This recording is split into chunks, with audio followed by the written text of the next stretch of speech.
मुखं वरदराजस्य मुग्धस्मितमुपास्महे आकारत्रयसम्पन्नाम् अरविन्दनिवासिनीम् अशेषजगतीशित्रीं वन्दे वरदवल्लभाम्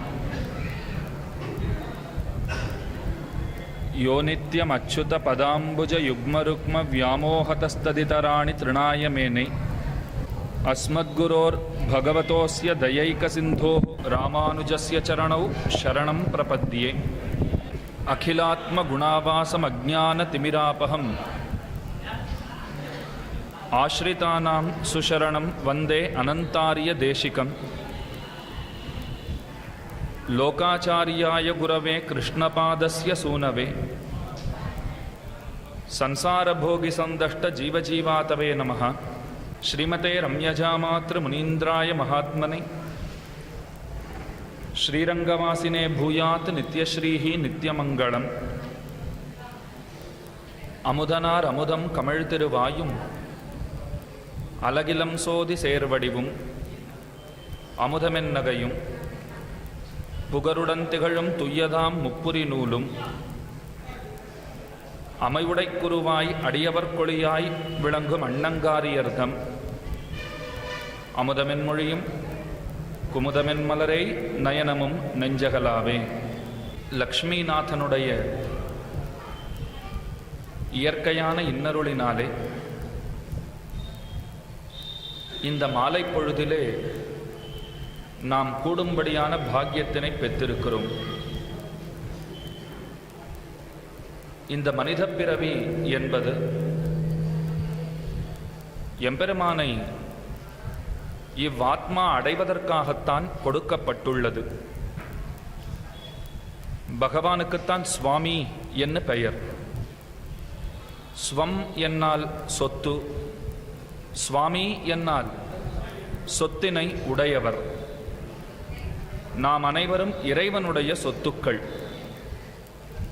இந்த ஆத்மா பகவானுக்கே ஆட்பட்டது. நம்முடைய பிறப்பினுடைய நோக்கமே நம்மை அறிகை, இறைவனை அறிகை, அவனை அடைய முயற்சி செய்கை. அடைய முற்படுகிற பொழுது எதிர்ப்படுகிற தடைக்கற்களை அவன் அருளாலே வெல்லுகை. அவனை அடைந்து அவன் திருவடிகளிலே தொண்டு செய்கை. இதுதான் முக்கியமான நோக்கங்கள்.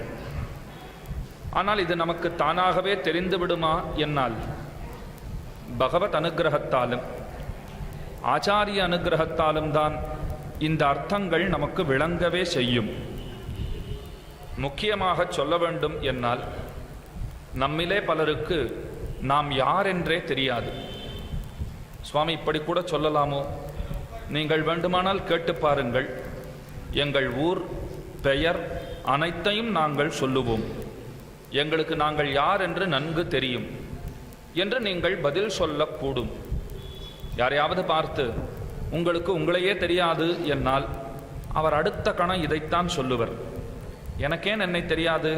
என் பேர் தெரியும், என் தாய் தமப்பன் நான் அறிவேன், என் ஊர் எனக்கு தெரியும், என் குடும்பம் தெரியும், குலம் தெரியும், இதெல்லாம் எனக்கு நன்னா தெரியுமே. வாஸ்தவன்தான். இதெல்லாம் மட்டும்தான் நீங்கள் அறிந்திருக்கிறீர்கள். இது அனைத்துமே ஷரீரத்தை பற்றி வருபவை. இந்த ஷரீரம் நமக்கு பகவான் கொடுத்திருக்கிறார். இது போன்ற பல பிறவிகளை நாம் எடுத்திருக்கிறோம். அதில் மனித பிறவிகளும் அடக்கம். எத்தனையோ நீர்வாழ் உயிரினங்களாக பிறந்திருக்கலாம், காடுவாழ் உயிரினங்களாக பிறந்திருக்கலாம். எத்தனையோ ஜென்மங்களை நாமும் எடுத்திருக்கிறோம். பகவான் பரம கிருபையாலே இந்த மனித பிறவியை நமக்கு கொடுத்திருக்கிறான். இந்த ஜென்மத்துக்கு ஒரு பெயர் இருக்கலாம், இந்த ஜென்மத்துக்கு ஒரு தாய் தந்தையர் உண்டு. ஆனால் எல்லா ஜென்மங்களிலும் இதேதான் தொடர்ந்து வந்தது என்று ஒருவரும் சொல்ல முடியாது. அப்படியானால் நான் என்று சொன்னால் அது இந்த சரீரத்தில் நின்னும் வேறுபட்டது. இதை அறிந்து கொள்ளுகை மிக முக்கியம். உன்னை தெரியுமா என்று விசாரித்தால் இந்த சரீரத்தை குறித்து கேட்கப்பட்டதாக கொள்ளவே கூடாது. அது ஆத்மாவை குறித்து கேட்கப்பட்ட கேள்வி.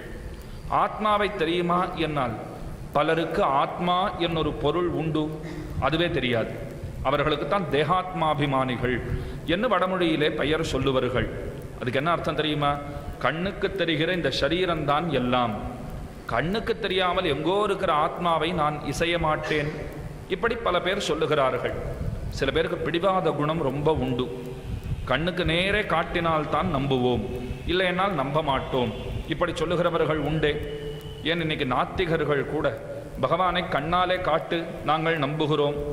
நாம் சொல்லலாம், ஐயோ இறைவனை உணரத்தான் முடியும், அப்படியெல்லாம் இந்த ஊனக்கண்களுக்கெல்லாம் அவர் காட்சி தந்துவிட மாட்டார், நாம் என்ன அவ்வளவு தூரத்துக்கு புண்ணியாத்மாக்களா? இதெல்லாம் சொன்னாலும் அவர்கள் நம்ப மாட்டார்கள். எங்களுக்கு கண்ணுக்கு நேரே நீ காண்பித்தாய் என்னால் நாங்கள் நம்புகிறோம். அது இயலாததொன்னு, இவ்வளவுதான் நம்மாலே சொல்லவே முடியும். அதே போல சிலருக்கு கண்ணுக்கு தெரிகிற தேகம்தான் எல்லாமாக தெரியும், ஆத்மா என்னொன்னு கிடையாது என்று சொல்பவர்கள் பலர் உளர். அவர்களுக்கெல்லாம் தேகாத்மாபிமானிகள் என்னே பெயர். அதுக்கு என்ன அர்த்தம் தெரியுமா? இந்த சரீரத்தையே ஆத்மாவாக பிரமித்திருக்கும் அவர்கள். இந்த சரீரத்தை தான் எல்லாம்னு நினைத்து கொண்டிருக்கிறார்களே, அவர்களுக்கு தேகாத்மாபிமானிகள் என்று பெயர். இவர்களை காட்டிலும் உயர்ந்த இன்னொரு வகுப்பு உண்டு. ஆனால் அதுவும் தாழ்ந்த வகுப்பு தான். ஏனென்றால் சரீரம் வேறு ஆத்மா வேறு நன்னா தெரியும். ஆனால் என் சரீரத்துக்குள்ளே இருக்கிற ஆத்மா அது என்னுடையது என்று நான் சொல்லுவேனே தவிர அது இறைவனுடையது என்று நான் நம்ப மாட்டேன். நாம் யோசித்து பார்த்தோம், முதலாம் அவரே தேவலாம், அவருக்காவது ஆத்மான்னு ஒன்று இருக்கிறதே தெரியாது. ரெண்டாம் அவர் ஆத்மாவை ஒப்புக்கொள்ளுகிறார், ஆத்மா வேறு சரீரம் வேறு என்று நம்புகிறார். ஆனால் இந்த ஆத்மா தன்னோடது என்று சொல்லுகிறாரே. நான் எங்கோ வடதேசத்துக்கு போனேன். அந்த சமயத்தில் விலையுயர்ந்த என்னுடைய சில பொருட்களை பக்கத்து வீட்டில் இருக்கிற உங்களிடத்துல கொடுத்து விட்டு போனேன். நான் 6 மாதத்துல திரும்பி வந்து விடுவேன், வந்த பிற்பாடு எனக்கு கொடுங்கள் இன்னும் ஒரு 50 சவரன் நகையை உங்கள் கையிலே கொடுத்து விட்டு போனேன். நீங்கள் நம்பிக்கைக்குரிய மனிதர் என்று நம்பினேன். 6 மாதத்துக்கு பதிலாக 8 மாதம் ஆச்சு. 8 மாதம் கழித்து நான் திரும்ப வந்தேன். உடனே நீர் 6 மாதம்னு தானே சொல்லிட்டு போனீர், 2 மாதம் காலதாமதமாக வந்தது உம்முடைய தப்பு, இனிமேல் அந்த நகையெல்லாம் எங்களுக்கு தான் சொந்தம், நாம் உமக்கு தரவே மாட்டோம். இது தப்பான விஷயம்தானே. ஆக 6 மாதத்துக்கு பதிலாக 8 மாதம் கழித்து வந்தாலும் சரி, 10 வருஷம் கழித்து வந்தாலும் சரி, என்னுடையது எதுவோ அது என்னுடையது தானே. அப்படித்தான் பகவான் இந்த ஆத்மாக்களை சரீரத்துக்குள்ளே புகுத்தி இருக்கிறான்.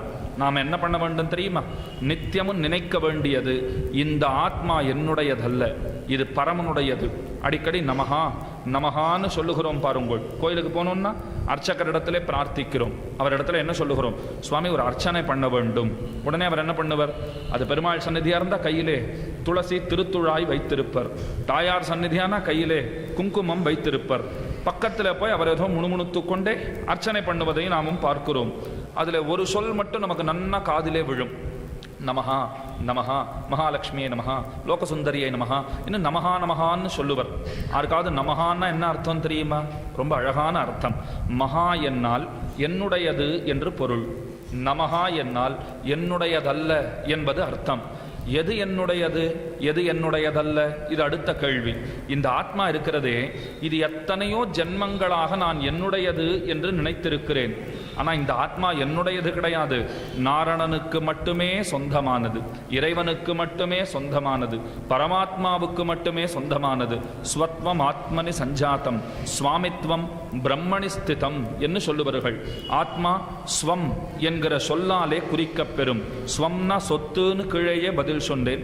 சுவாமின்னா சொத்தை உடையவர் என்பது பொருள். ஆக இந்த ஆத்மாவுக்கு எவன் நாயகனோ அவனை குறித்துத்தான் நாம் என்னைக்கும் பக்தியே செய்ய வேண்டும். அதுக்காகத்தான் இந்த பிறவியே நமக்கு கொடுக்கப்பட்டிருக்கிறது. உடனே அடுத்த கேள்வி கேட்டோம், பெருமானை தொழ வேண்டும் என்று சொல்லுகிறீர், ஆனால் எங்களுக்கெல்லாம் எப்படி தொழ வேண்டும் என்று கூட தெரியாதே. இதுக்கு முன்னே பின்னே கைகூப்பி பழக்கமில்லாதவர்கள். வெளிதேசத்திலேருந்து ஒருத்தர் நம்முடைய வைதிக மதத்துக்கு சற்றும் தொடர்பில்லாதவர், ஏதோ வேற்று மதத்தை சேர்ந்தவர். அவரை நீங்கள் கைப்பிடித்து கொண்டு போய் கோயிலுக்கு முன்னே நிறுத்தினீர்களானால் அவருக்கு என்ன பண்ணணும்னு கூட தெரியாது. ஏன்னா அவருக்கு பழக்கமே இல்லாத ஒன்று அது.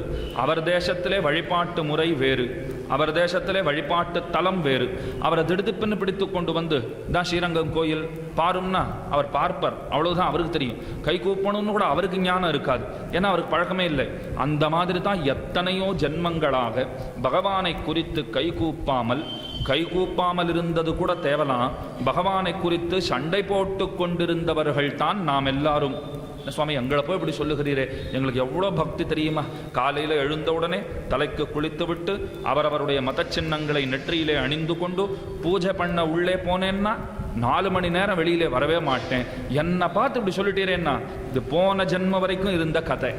இந்த ஜென்மத்தில் ஏதோ நல்ல புத்தி ஏற்பட்டு போச்சு, நல்ல தேசத்திலே பிறந்திருக்கிறோம், நல்லோர்களுடைய சம்பந்தம் கிடைக்கிறது, நல்லோர்களுடைய தொடர்பு நமக்கு கிடைத்ததாலே ஏதோ சில மாற்றங்கள் நம்மிடம் வந்திருக்கலாம். ஆனால் போன ஜென்ம வரைக்கும் எப்படி இருந்தோம் தெரியுமா?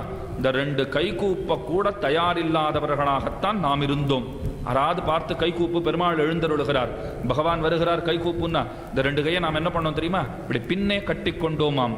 சுவாமி நான் அப்படிலாம் பண்ணியிருக்கவே மாட்டேன், போன ஜென்மத்தில் கூட நான் பக்தி தான் பண்ணியிருப்பேன்னு நீங்கள் சொன்னீர்களானால் தப்பு. ஏனென்னால் போன ஜென்மத்திலே நீங்கள் கைகூப்பி இருந்தீர்களானால், இதை வேதாந்த தேசிகன் ரொம்ப அழகாக அருளி செய்கிறார். அஞ்சலி வைபவம் என்ன ஒரு நூல் இயற்றி இருக்கிறார். அஞ்சலின்னா என்ன அர்த்தம் தெரியுமா? இப்படி 2 கை கூப்புகிறோம் பாருங்கள், அதுக்கு அஞ்சலின்னு பேர். அதனுடைய அர்த்தமே ரொம்ப அழகு. ஜலயதீதி அஞ்சலிஹி என்று வடமொழியிலே அதற்கு அர்த்தம் சொல்லுவார்கள். சற்று விளக்கமாகவே சொல்லுகிறேன். அஞ்சலியினுடைய அர்த்தம் தெரிந்தாலே அடுத்த கணம் இப்படி கைகூப்புவோம், நமக்கெல்லாம் அத்தனை ஆனந்தம் ஏற்படும். பகவான் எப்படி இருக்கிறாராம்? சற்றே கோபத்தோடே இருக்கிறாராம். அவருக்கு என்ன கோபம் தெரியுமா? எத்தனை ஜென்மமா உன்னை நான் எதிர்பார்த்து கொண்டிருக்கிறேன். இந்த ஆரணியிலே, இந்த கல்யாண மகாலிலே என்ன ஆச்சரியமான ஒரு வைணவ மாநாடு நடந்தது தெரியுமா? ஆறாவது ஒருத்தர் பக்கத்து வீட்டிலே இருப்பார், அவருக்கு போகணுங்கிற ஆசையே இருந்திருக்காது. அவரை சொல்லி குத்தம் இல்லை, அவருக்கு அவ்வளவு தூரத்துக்கு ருச்சி இராது. பகவான் என்ன சொல்லுகிறார்? உன்னுடைய பக்கத்து அகத்திலே இவ்வளவு பெரிய நிகழ்ச்சியை நான் நடத்தி வைத்தும், நீ போக வேண்டும் என்று நடத்தி வைத்தும் நீ போகாமல் இருந்த பாரு, எனக்கு உன் பேரிலே ரொம்ப ரொம்ப கோபம். என்ன அவர் கோபத்தோடே இருக்கிறார். பக்கத்து வீட்டு ஆசாமி புரிந்து கொண்டார், பகவானுக்கு ரொம்ப கோபம். என்ன இருந்தாலும் பண்ணது தப்பு தானே, கார்த்தாலேருந்து சாயங்காலம் வரைக்கும் இத்தனை உபன்யாசங்கள் நடந்திருக்கிறது, எதனா ஒன்றுத்திலையாவது போய் நான் பங்கெடுத்திருக்க வேண்டுமே, தப்பு பண்ணிவிட்டேன், போகாமல் இருந்தது தப்புத்தான். இப்போ தப்புத்தான்னு சொன்னால் பெருமாளுடைய கோபம் போய்விடுமா? அவருக்கு பெரிய கோபம். அந்த கோபத்தை எப்படி கரைப்பது, அந்த கோபத்தை எப்படி குறைப்பது, இவர் விசாரம் பண்ணுகிறார். இதைத்தான் வேதாந்த தேசிகன் காட்டுகிறார். கஷ்டமே படாதே, 2 கை கூப்பினாலே பெருமானுடைய மனசு குளிர்ந்து போகும். இதுதான் அஞ்சலியினுடைய அர்த்தம். ஜலயதீதி அஞ்சலிஹி. ஒரு கடினமான பண்டம். நீங்கள் எல்லாம் ஐஸ் கட்டியை பார்த்திருப்பீர்களே. ஐஸ் கட்டி எப்படி இருக்கிறது? ரொம்ப கடினமானது. ஆங்கிலத்தில் சொல்ல வேண்டுமென்னா ரொம்பவே அது ஸ்ட்ராங்கானதுன்னு பார்க்கிறோம். அந்த ஐஸ் கட்டியை கரைக்கணும்னா நீங்கள் என்ன பண்ணணும்? கஷ்டமே பட வேண்டாம். குளிர்சாதன பெட்டியிலேருந்து எடுத்து வெளியில் வச்சுட்டாலே போதும். அது கொஞ்ச நேரத்தில் அப்படியே நீர்ப்பண்டமாக உருகி விடுகிறதே. கை கூப்புவதற்கு முன்பு வரைக்கும் பகவான் எப்படி இருக்கிறார் தெரியுமா? ஐஸ் கட்டியை போல இருக்கார். கை கூப்பிட்டோம்னு சொன்னால் நீராய் கரைந்து உருகி நம்மை நோக்கி ஓடி வருகிறான் எம்பெருமான். நம்ம பக்கத்தில் வந்துடுறாராம். அப்படியே ஒரு தண்ணீர் போலே, ஒரு ஆற்றுப்பெருக்கு ஏற்பட்டு வெள்ளம் என சீறி பாய்ந்து நம்ம எல்லாம் நன்கு நனைப்பதற்கு தண்ணீர் ஓடி வந்தால் நமக்கெல்லாம் எத்தனை ஆனந்தம் ஏற்படும்.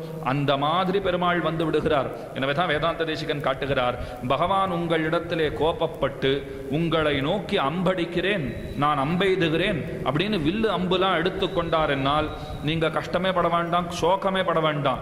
நீங்கள் பெருமானிடத்திலே ஒரு சவால் விடுங்கள். உடனே நாம் வேதாந்த தேசிகனிடத்திலே விசாரித்தோம். சுவாமி ஏற்கனவே அவர் கோபமா இருக்கார், கோபமா இருக்கவே தான் வில்லம்பெல்லாம் எடுத்துட்டு வந்திருக்கார். நீர் சவால் வேட விட சொல்றீரே, நான் சவால் விட்டா அவர் இன்னும் ஏவுகணையெல்லாம் தூக்கி கொண்டு வருவர் என்னை அடிப்பதற்கு. தேசிகன் அருளி செய்கிறார், இல்லை இல்லை நீ தைரியமா சவால் விடு. சரி கேட்டேன், என்ன சவால் விடட்டும் அடியேன்? அவர் சொல்லுகிறார், பகவானை பார்த்து சொல், நீ எத்தனை எத்தனை ஆயுதங்கள் எடுத்துக்கொண்டு வந்தாலும் உன்னை திணறடிக்கிற ஒரு ஆயுதம் என்னிடத்திலே உண்டு அப்படின்னு சொல்லு. நான் பார்த்தேன் 2 கையும், என் கையில் ஆயுதமாவது அதெல்லாம் ஒன்றுமே கிடையாது. ஆயுதம் இருந்தாலும் அதை எப்படி பயன்படுத்தணும்னு கூட எனக்கு தெரியாது. துப்பாக்கி இருந்துட்டாலும் எப்படி சுடணும்னு எல்லாருக்கும் தெரிஞ்சிருமா? தெரியாது. அதுக்கு எத்தனையோ நுணுக்கம் எல்லாம் உண்டு. முதல்ல ஆயுதமே கிடையாது, ஆயுதம் இருந்தாலும் எனக்கு அதை பிரயோகம் பண்ணவும் தெரியாது. இன்னொன்று, ஏற்கனவே பகவான் ரொம்ப கோபத்தில் இருக்கார், அவர் ஆயுதம்லாம் எடுத்துன்னு வந்திருக்கார் என்ன அடிக்கிறதுக்கு. இதில் நான் வேற சவால் விட்டு என்கிட்ட ஆயுதம் இருக்கிறதுன்னு வேற சொன்னேன்னா அடி இன்னமும் பலமா எனக்கு தான் விழும். நீர் இதைத்தான் ஆசைப்படுகிறீரா? சிரித்தார் வேதாந்த தேசிகன். ரொம்ப ஆச்சரியமா அருளி செய்கிறார். இல்லை இல்லை நீ சொல்லித்தான் பாரேன், பகவான் கேட்பான். என்ன ஆயுதம் வைத்திருக்கிறாய் என்ன அவர் கேட்பர். கேட்ட உடனே நீ சொல்லு, இப்படி 2 கை கூப்பு, இந்த ஆயுதம் என்னிடத்திலே உண்டு. நீ எத்தனை ஆயுதங்களாலே என்னை நலிந்தாலும் அதெல்லாம் திசை திருப்பக்கூடிய ஒரு ஆயுதம். அதுக்குத்தான் அஞ்சலி அஸ்திரம்னே அவர் பெயர் கொடுக்கிறார். அஞ்சலிங்கிற இந்த அஸ்திரம் இருக்கிறது பாருங்கள். இப்படி கை கூப்பிட்டால் பகவான் உடனே ஓஹோ கை கூப்பினான், இவன் நம்மவன், இத்தனை காலமாக செய்திருக்கக்கூடிய அபராதங்களை எல்லாம் நான் பொறுக்கிறேன், நீ என்னை சேர்ந்தவன் அப்படின்னு பக்கத்திலே கூப்பிட்டு தன் மடியிலே கிடாத்தி ஒரு குழந்தையை தமப்பன் கொஞ்சுமா போலே கொஞ்சுகிறார். அப்படின்னா எவ்வளோ சுலபமான ஆயுதம் நம்மக்கிட்ட இருக்கு பாருங்க. கை கூப்புறதுங்கிறதுக்கு அத்தனை ஏத்தம் உண்டு. சரி, ஒன்று தெரிஞ்சுட்டுட்டோம், கை கூப்பினா மட்டும் போருமா? அடிய உபன்யாசத்துக்கு இப்போ தான் வரப்போகிறேன். இன்னைக்கு அடியனுக்கு கொடுக்கப்பட்டிருந்த தலைப்பு வராகப் பெருமாளும் ஆண்டாளும் என்பது. சரி, அதுக்காகத்தான் ஏதோ தயார் பண்ணி கொண்டு வந்தேன். ஆனால் இங்கே வந்தவுடனே நிகழ்ச்சி ஏற்பாட்டாளர்கள் இன்றைய சமுதாயத்துக்கு திருப்பாவை நீர் அதை பற்றி சொல்ல வேண்டும் என்று நியமித்தார்கள். யோசித்து பார்த்தேன், ரெண்டையும் கலந்தே இன்றைய சமுதாயத்துக்கு ஏதாவது கொடுக்கலாமே. வராகப் பெருமாளும் சமுதாயத்துக்கு உதவி இருக்கிறார். வராகப் பெருமாள் உதவினதின் துணை கொண்டுதான் ஆண்டாள் சமுதாயத்துக்கு உதவி இருக்கிறாள். ஆக திருப்பாவை நமக்கு எப்படி பயன்படுகிறது அதுதான் இன்னை உபன்யாசமே. திருப்பாவை எப்படி பயன்படுறது? கைகூப்புன்னு சொல்லிக் கொடுக்கிறது திருப்பாவை. அதை முதல்ல தெரிந்து கொள்ள வேண்டும். ஆலயம் தொழுவது சாலவும் நன்னு அப்படின்னு நாம் எல்லாம் சொல்லுகிறோம் பாருங்கள். பழைய நாளெல்லாம் கிட்டத்தட்ட ஒரு 20 வருஷத்துக்கு முன்பு வரைக்கும் கூட, இன்னும் சொல்லப்போனால் 10 வருஷத்துக்கு முன்பு கூட பல பள்ளிக்கூடங்களிலே நீதி போதனை எல்லாம் உண்டு. அதுக்குன்னு ஒரு வகுப்பு வைப்பர்கள். வாரத்துக்கு ஒரு வகுப்பு 3/4 மணி காலம் நீதி போதனைக்காக கொடுப்பர்கள். அதில் மனுநீதி சோழன் கதையெல்லாம் சொல்லிக் கொடுப்பர்கள். எப்படி எப்படி வாழ வேண்டும், பெரியோர்களை எப்படி மதிக்க வேண்டும். இன்னைக்கு நீங்கள் எந்த பள்ளிக்கூடத்திலேயாவது நீதி போதனை காட்டுங்கள். பள்ளிக்கூடங்களிலே நீதி இருந்தால் தானே போதனை இருக்கு. ஆக நீதியும் இல்லை, போதனையும் கிடையாது. எந்த இடத்திலே யாரும் அதை பற்றி கவலைப்படுவதும் கிடையாது. பழைய நாளெல்லாம் சொல்லிக் கொடுப்பார்கள். எனவே தான் என்ன சொன்னார்கள்? ஆலயம் தொழுவது சாலவும் நன்னு, இந்த 2 கை கூப்ப வேண்டும் என்றும் சொல்லிக் கொடுப்பார்கள். ஆண்டாள் நாச்சியார் அதனைத்தான் தானும் தன்னுடைய திருப்பாவையிலே செய்கிறாள். இன்றைய காலகட்டம் 2014 இறுதியிலே இருக்கிறோம். கலிகாலம் எவ்வளவு முத்தி போயிருக்கிறதுன்னு நம்ம அத்தனை பேருக்குமே தெரியும். ஆக இன்றைய தேதியிலே ஒருத்தன் இறைவனிடத்திலே பக்தியுடையவனாக, எல்லாரிடத்தும் நன்மதிப்பை சம்பாதித்தவனாக, அனைவருக்கும் நன்மையை விரும்புகிறவனாக, தனக்கு எத்தனை அவமானம் ஏற்பட்டாலும் தாங்கிக் கொள்ளுகிறவனாக இப்படியெல்லாம் வாழுவது என்பது ரொம்பவே கடினம். ஏன்னா நமக்கெல்லாம் சுருக்கென்னால கொஞ்சம் கோபம் வருகிறது பாருங்கள். ஏதாவது சொன்னால் கோபம், நம்ம எப்படி இப்படி சொல்லலாம், நாம் போய் அவரிடத்திலே போய் சண்டை பிடிக்க வேண்டும், இதெல்லாம் நம்ம மனசில் இயற்கையாகவே இன்றைய தினம் கொழுந்து விட்டு எரிகின்றது. இதுக்கெல்லாம் என்ன காரணம்னு யோசித்தால் வேற எந்த காரணமும் கிடையாது. கலிகாலத்தில் இருக்கிறோம், அதுதான் காரணம். கலிகாலம் எப்படிப்பட்டதுன்னா, ஒருத்தர் வாழ்ந்தால் அதை இன்னொருத்தர் சகித்து கொள்ளவே மாட்டார். அதுதான் கலிகாலம். வேதாந்த தேசிகன் அருளி செய்கிறார், பஷ்யதி பரேஷு தோஷானு அசதோபி சதோபி நைவ குணானு. இங்க உலகத்திலே பாருங்க, பக்கத்து வீட்டுக்காரரிடத்துல 1000 நல்ல குணங்கள் இருக்கும். ஆனால் நமக்கு என்ன வேலை தெரியுமா? அவரிடத்துல இருக்கிற ஏதாவது ஒரு கெட்ட குணத்தை நித்தியமும் பட்டியலிடுவது தான் நமக்கு வேலையே. பக்கத்து வீட்டுக்காரர் ரொம்ப மோசமானவர், பக்கத்து வீட்டுக்காரர் தப்பானவர், இந்த பக்கத்து வீட்டுக்காரர் சொன்னார், ஐயோ பாவம் அவர் ரொம்ப நல்லவர், அவரை போய் நீ குத்தம் சொல்றியன்னா, ஓஹோ நீ அவர் சாதிதானா? 2 பேருமே மட்டும். ஐயோ பாவம் அவர் வந்து நமக்கு நல்ல புத்தி சொன்னார், பக்கத்து வீட்டுக்காரர் நல்லவர், நீ ஏன் வைகிறாய்னா, ஓஹோ நீங்க 2 பேருமே ஒரே மாதிரி தான் போல் இருக்கு, நீரும் கெட்டவர் அவரும் கெட்டவர். இதை விளக்க ஒரு சுலபமான ஒரு கதை சொல்லுகிறேன். ஒரு ஊரில் ஒரு கோயில் இருந்தது. அந்த கோயிலிலே 2 அர்ச்சகர்கள் இருந்தார்கள். 2 அர்ச்சகர்களும் இன்னொருத்தர் வரக்கூடாதுங்கிறதுல ரொம்ப தீவிரமா இருந்தார்கள். ஏதோ கோயிலுக்கு ஒரு 10 ரூபாய் வருதுன்னா நாம 2 பேரும் 5 ரூபாய் எடுத்துக்கொள்ளலாம். 3ஆம் அவர் வந்தால் பங்கிடுவதிலே சிரமங்கள் எல்லாம் ஏற்படும். கோயிலோ பெரிய கோயில், 3ஆம் அவர் ஒருத்தர் நிச்சயம் தேவை. எனவே திருக்கோயில் நிர்வாகம் என்ன பண்ணித்து, தகுந்த ஒரு அதிகாரியை அந்த கோயிலுக்கு இன்னொரு அர்ச்சகராக நியமித்தது. அவர் வந்தவுடனே இந்த 2 பேருக்கும் கொஞ்சம் கூட பொறுக்கவே இல்லை. இவர் எப்படியாவது விரட்டி விட வேண்டும். அவருக்கு என்ன பெருசா தெரியும்? என்ன அவரிடத்துல சில கேள்விகள் எல்லாம் கேட்டார்கள். அவரோ எல்லாத்துக்கும் டக்கு டக்குன்னு சரியா பதில் சொல்லி விடுகிறார். எந்த கேள்வி கேட்டாலும் பதில் சொல்லுகிறார். ஸ்ரீபாஞ்சராத்திரம் அவருக்கு தெரிந்திருந்தது, வைகானசம் அவருக்கு தெரிந்திருந்தது. இது என்ன இந்த ஆசாமி எது கேட்டாலும் சொல்றாரே, ஏதாவது ஒரு நாள் இவர் அகப்படுவர், இவரை மட்டம் தட்ட வேண்டும் என்று 2 பேரும் நினைத்து கொண்டார்கள். அந்த சமயத்துல தான் பக்கத்து ஊரிலே இந்த மாதிரி ஏதோ ஒரு மாநாடு நடந்தது. இந்த ஊர்ல இருக்கிற அர்ச்சகர்கள் 3 பேரையும் கூப்பிட்டிருந்தார்கள். அந்த ஊருக்கு போறதுக்கு ஒரு நதியிலே படகு படகுலே தான் போக வேண்டும். 3 பேரும் புறப்பட்டு போனார்கள். அப்படி போகிற பொழுது படகு பழுதடைந்தது. படகோட்டி சொன்னார், படகு பழுதடைஞ்சு போச்சு, நாம பாதி தூரத்துக்கு வந்துட்டோம். ஆறாவது ஒருத்தர் இந்த நதியில கடகடன்னு போயிட்டு அங்க இருக்கிற இன்னொரு ஓடத்தை ஓடக்காரனுடைய துணையோட எடுத்துக்கொண்டு வந்தால் நாம் அந்த ஊருக்கு போறதுக்கு வாய்ப்பு உண்டு. ஆனா கீழே முதலையெல்லாம் இருக்கிறது, நீந்தறது ரொம்ப ரொம்ப கஷ்டம், ரொம்ப துஷ்ட மிருகங்கள் எல்லாம் உண்டு. ஆக என்ன பண்ணணுமோ யோசித்துக் கொள்ளுங்கள். உடனே நீச்சல் அடிப்பதற்கும் பாங்கில்லாததுன்னு தெரிஞ்சு போச்சு. முதலையெல்லாம் இருக்கு, நீச்சல் அடிக்கூடாதுன்னு அவர் சொல்லிட்டார் படகோட்டி. இந்த 2 பேரும் கையை பிசைந்தார்கள். இந்த புதுசா வந்த அர்ச்சகர் என்ன பண்ணார் தெரியுமா? நான் போய் கூப்பிட்டு கொண்டு வருகிறேன் என்று உடனே கடகடான்னு இறங்கினார். நீர்மேல் நடப்பான்னு திருமங்கையாழ்வாருக்கு ஒரு சீடர் உண்டு. அந்த மாதிரி இவர் நீர் மேல நடக்க ஆரம்பித்தார். கடகடன்னு நடக்க ஆரம்பிச்சார். நேர போய் ஒரு ஓடத்தையும் படகோட்டையும் பிடிச்சுண்டு இந்த பக்கம் வந்துட்டார். இந்த படகோட்டிக்கு ஆச்சரியமான ஆச்சரியம், இதுக்கு வரைக்கும் ஜலத்துக்கு மேல நடந்தவர்களை நான் பார்த்ததே கிடையாது, இந்த மாதிரி ஒரு சித்த புருஷரா அப்படின்னு நம்ம ஆச்சரியப்படுறோம். ஆனா இந்த 2 பேருக்கும் வாஸ்தவமா இவா என்ன பண்ணணும்? சுவாமி நீர் தான் எங்களை காப்பாத்தினீர், கடகடான்னு ஓடி போய் நீர் போய் கூட்டுன்னு வந்தீரே, அதுவும் ஜலத்துக்கு மேல நடந்து போனீர், இது எவ்வளவு பெரிய ஆச்சரியம் என்று கொண்டாடத்தானே வேண்டும். ஆனா இவர்கள் என்ன சொன்னார்கள் தெரியுமா? போறது பார் பைத்தியம், ஜலத்துல நீச்சல் அடிக்கணும்னு கூட தெரியாம நடந்து போறது, இவ்வளவுதான் அவனுக்கு தெரியுமா? ஜலத்துல நடந்து போறது பைத்தியம்னார்கள். உடனே அந்த படகோட்டி கேட்டார், ஜலத்துல நடக்கிறது அவ்வளவு சாமானியமான காரியமா? நீங்கள் தான் நடந்து காட்டுங்களேன். வேதாந்த தேசிகன் இதைத்தான் காட்டுகிறார். என்னைக்குமே ஒருத்தரை நமக்கு பிடிக்காதுன்னு ஆகிவிட்டதென்னால் அவர்கள் இடத்திலே எத்தனை எத்தனை உயர்ந்த பண்புகள் இருந்தாலும் நம்ம கண்ணுக்கு அதெல்லாம் தெரியவே தெரியாது. அதுக்கு மேலதான் தேசிகன் வருத்தப்படுகிறார், தெரிவிக்கிறார். இது கூட போனா போட்டும், பக்கத்து வீட்டுக்காரருக்கு 1000 நற்குணங்கள் இருந்தும் அது உன் கண்ணுக்கு தெரியாது கூட தப்பில்லை.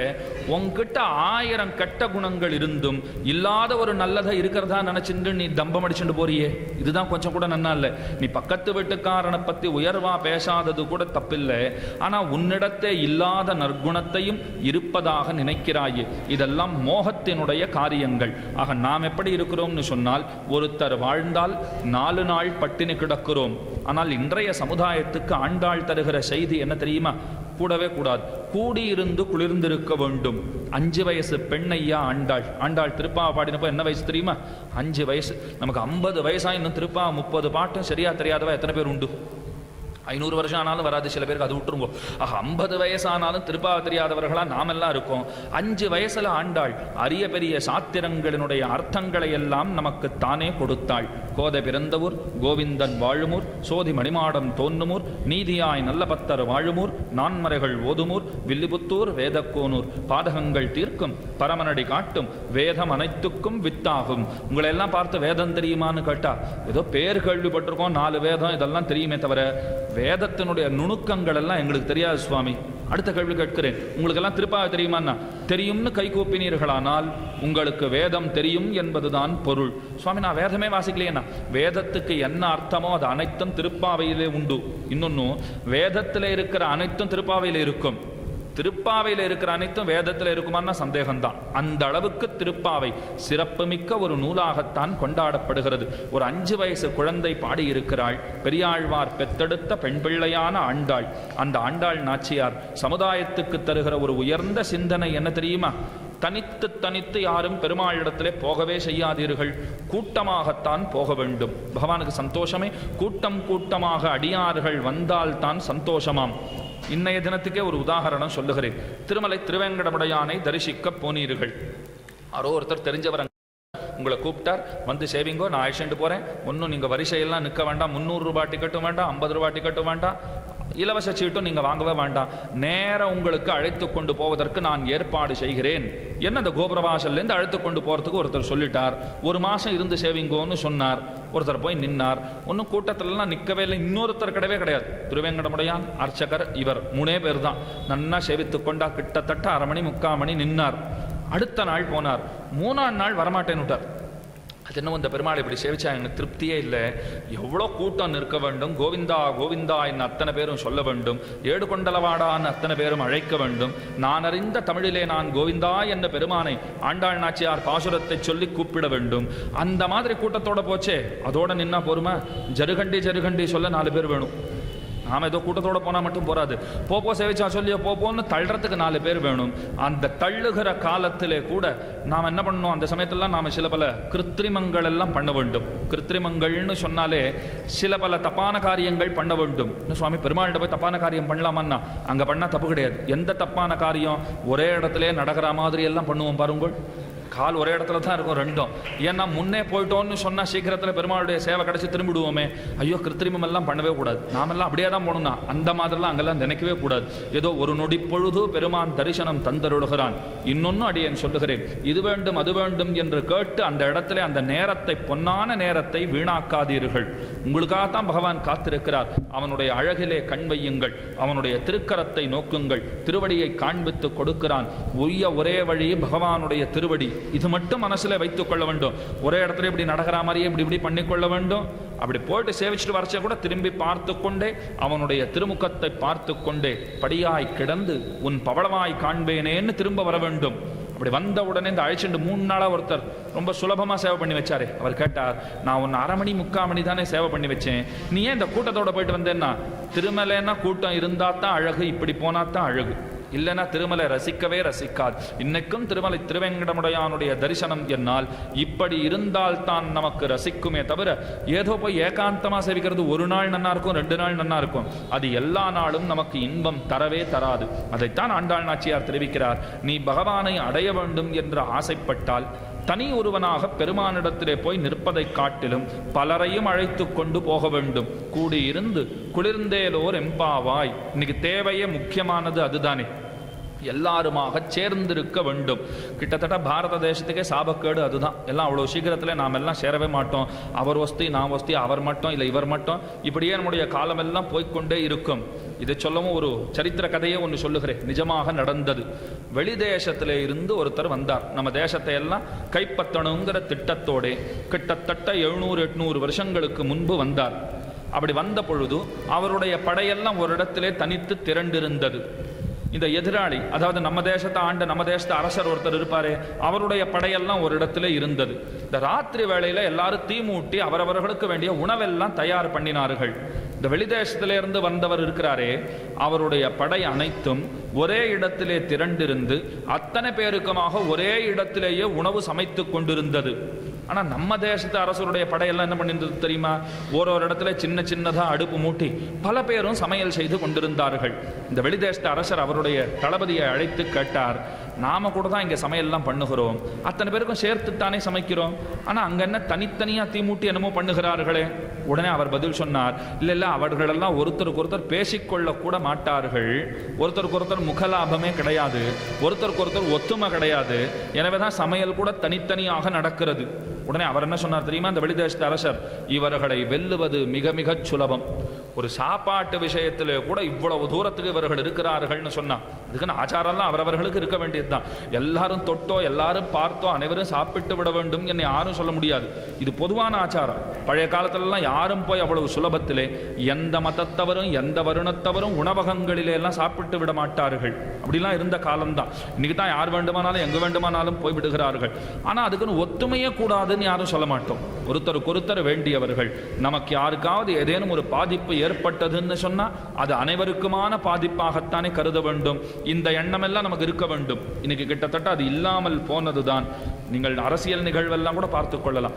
எங்காவது ஆறாவது ஒருத்தர் நம்முடைய மதத்துக்கு திரும்ப வந்தா இதெல்லாம் மதமாற்றம் தப்பு, இதெல்லாம் பேசுகிறார்கள். நம்மவர்கள் எத்தனை பேர் போயிருக்கிறார்கள் கவனித்து பாருங்கள். இதெல்லாம் ஏன் நடக்கிறதுன்னா நமக்குள்ள ஒத்துமை இல்லாததுதான் காரணமே. என்னைக்கும் நமக்குள்ளே ஒத்துமை என்பது ரொம்ப ரொம்ப முக்கியம். அதுக்காக வேற்று மதத்தவர்களை வெறுக்கலாமன்னா அதெல்லாம் வெறுக்கலாம் கூடாது. அவர்களுடைய கொள்கை அவருக்கு உயர்ந்தது. வேற்று மதத்தவர்களாயினும் பகவானுடைய படைப்புகள் தானே, அவர்களும் இறைவனுடைய படைப்புகள் தானே, அவர்களும் இறைவனுடைய சொத்துக்கள் தானே, அவர்களுடைய வழிபாட்டு தலங்களும் பகவானுடைய சொத்துக்கள் தானே. அதையும் நாம் மதித்திருக்கத்தான் வேண்டும். அதை குறை சொல்வதுங்கிறது தான் தவறே தவிர, எனக்கு என் மதம் உயர்ந்ததுன்னு ஒருத்தர் சொன்னா தப்பே கிடையாது. உன் மதம் தாழ்ந்ததுன்னு சொன்னா தான் தப்பு. அந்த தப்பான எண்ணம் நமக்கு வருவதென்பதே கூடாது. ஆக அனைவருமாக கூடியிருந்து தான் பெருமானை நாம் தரிசிக்க வேண்டும். ஆக இன்றைய உலகத்திற்கு ஆண்டாள் தருகிற முக்கியமான செய்தி இது. இது ஏன் ஆண்டாள் சொல்ல வேண்டும்?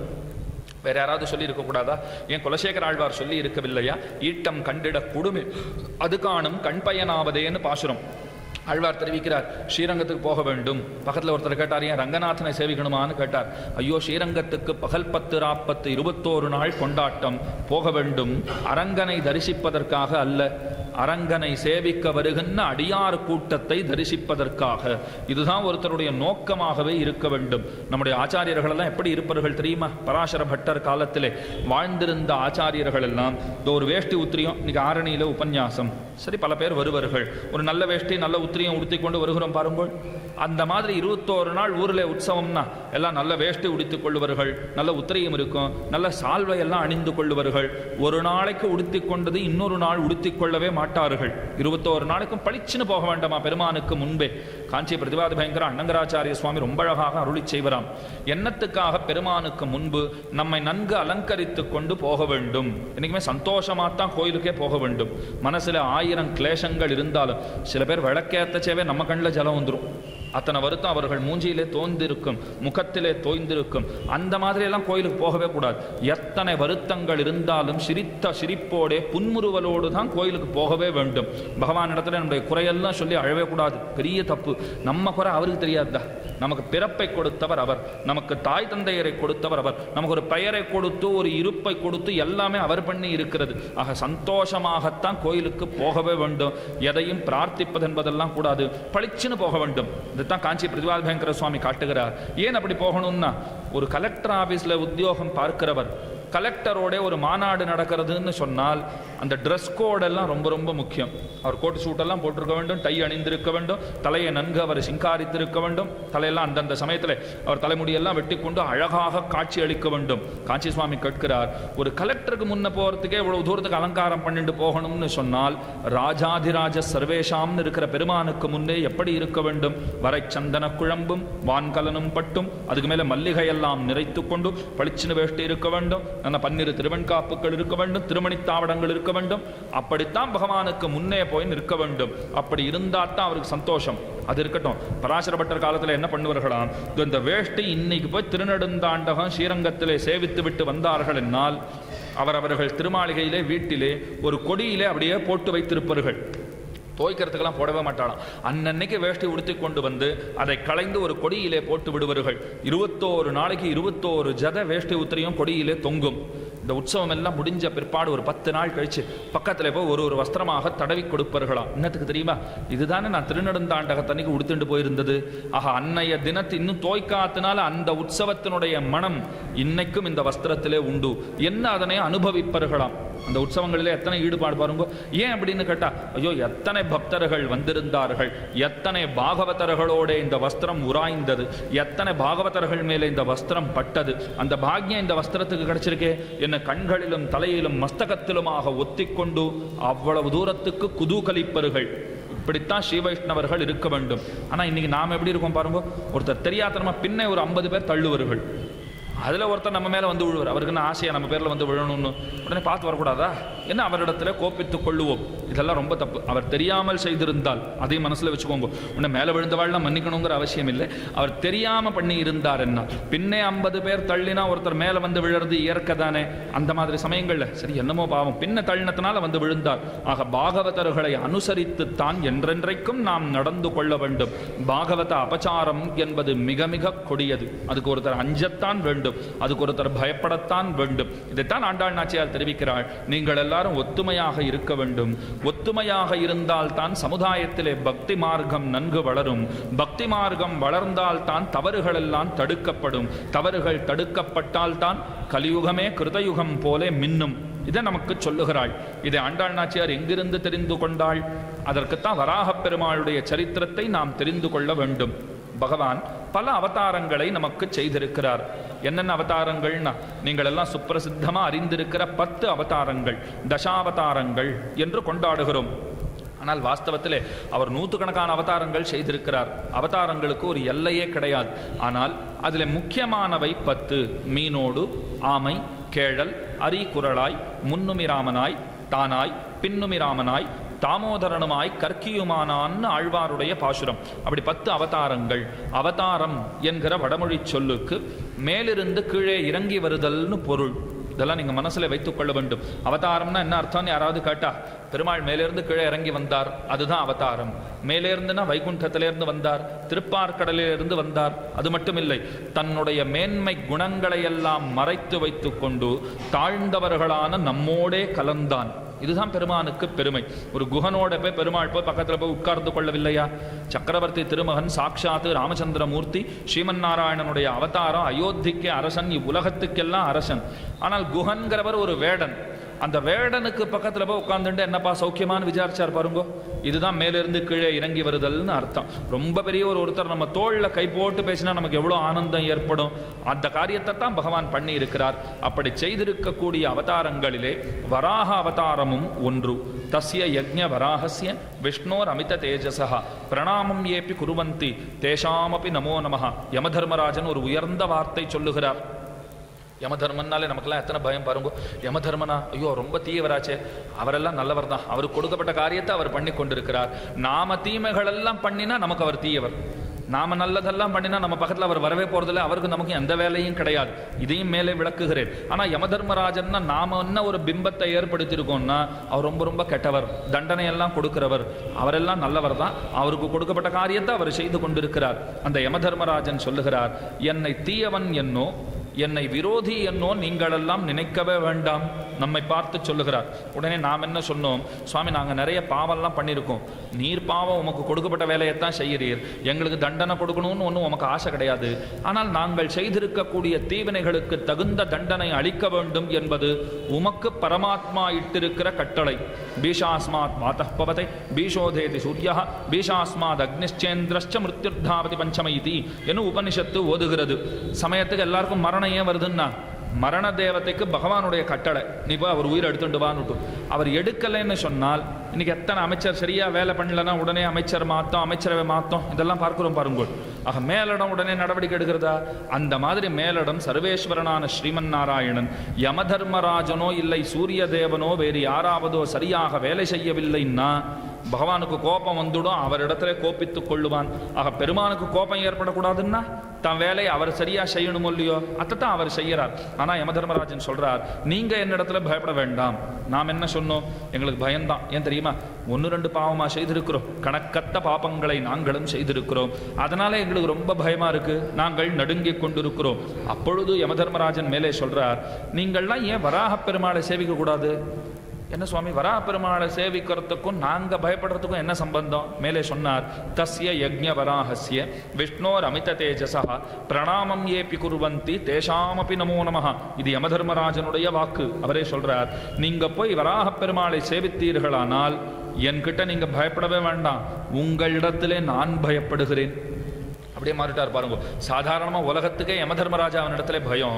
யமதர்மராஜன் சொல்லுகிறார், நீங்கள் வராக பெருமாளை போய் சேவித்தீர்களானால் உங்களிடத்திலே நான் பயப்படுகிறேன், கைகூப்பி நிற்கிறேன். சரி போய் சேவிச்சுட்டு வந்துள்ளாமான்னு புறப்பட்ட உடனே யமதர்மராஜன் சொன்னார், ஐயோ கஷ்டப்பட்டெல்லாம் போய் நீங்க சேவிக்கவே வேண்டாம், இங்கிருந்தபடியே இந்த ஆரணியில இந்த கல்யாண மண்டபத்தில் உட்கார்ந்து இருக்கிறீர்களா, இங்கிருந்தபடியே கைகூப்பி வராக பெருமானை நினைத்து கொண்டாலே உங்களுக்கு நான் அடிமைங்கிறார் யமதர்மராஜன். தஸ்ய யஜ்ஞ வராஹஸ்ய விஷ்ணோஹோ அமித தேஜசா பிரணாமம் ஏப்பி குர்வந்தி தேஷாமபி நமோ நமஹ.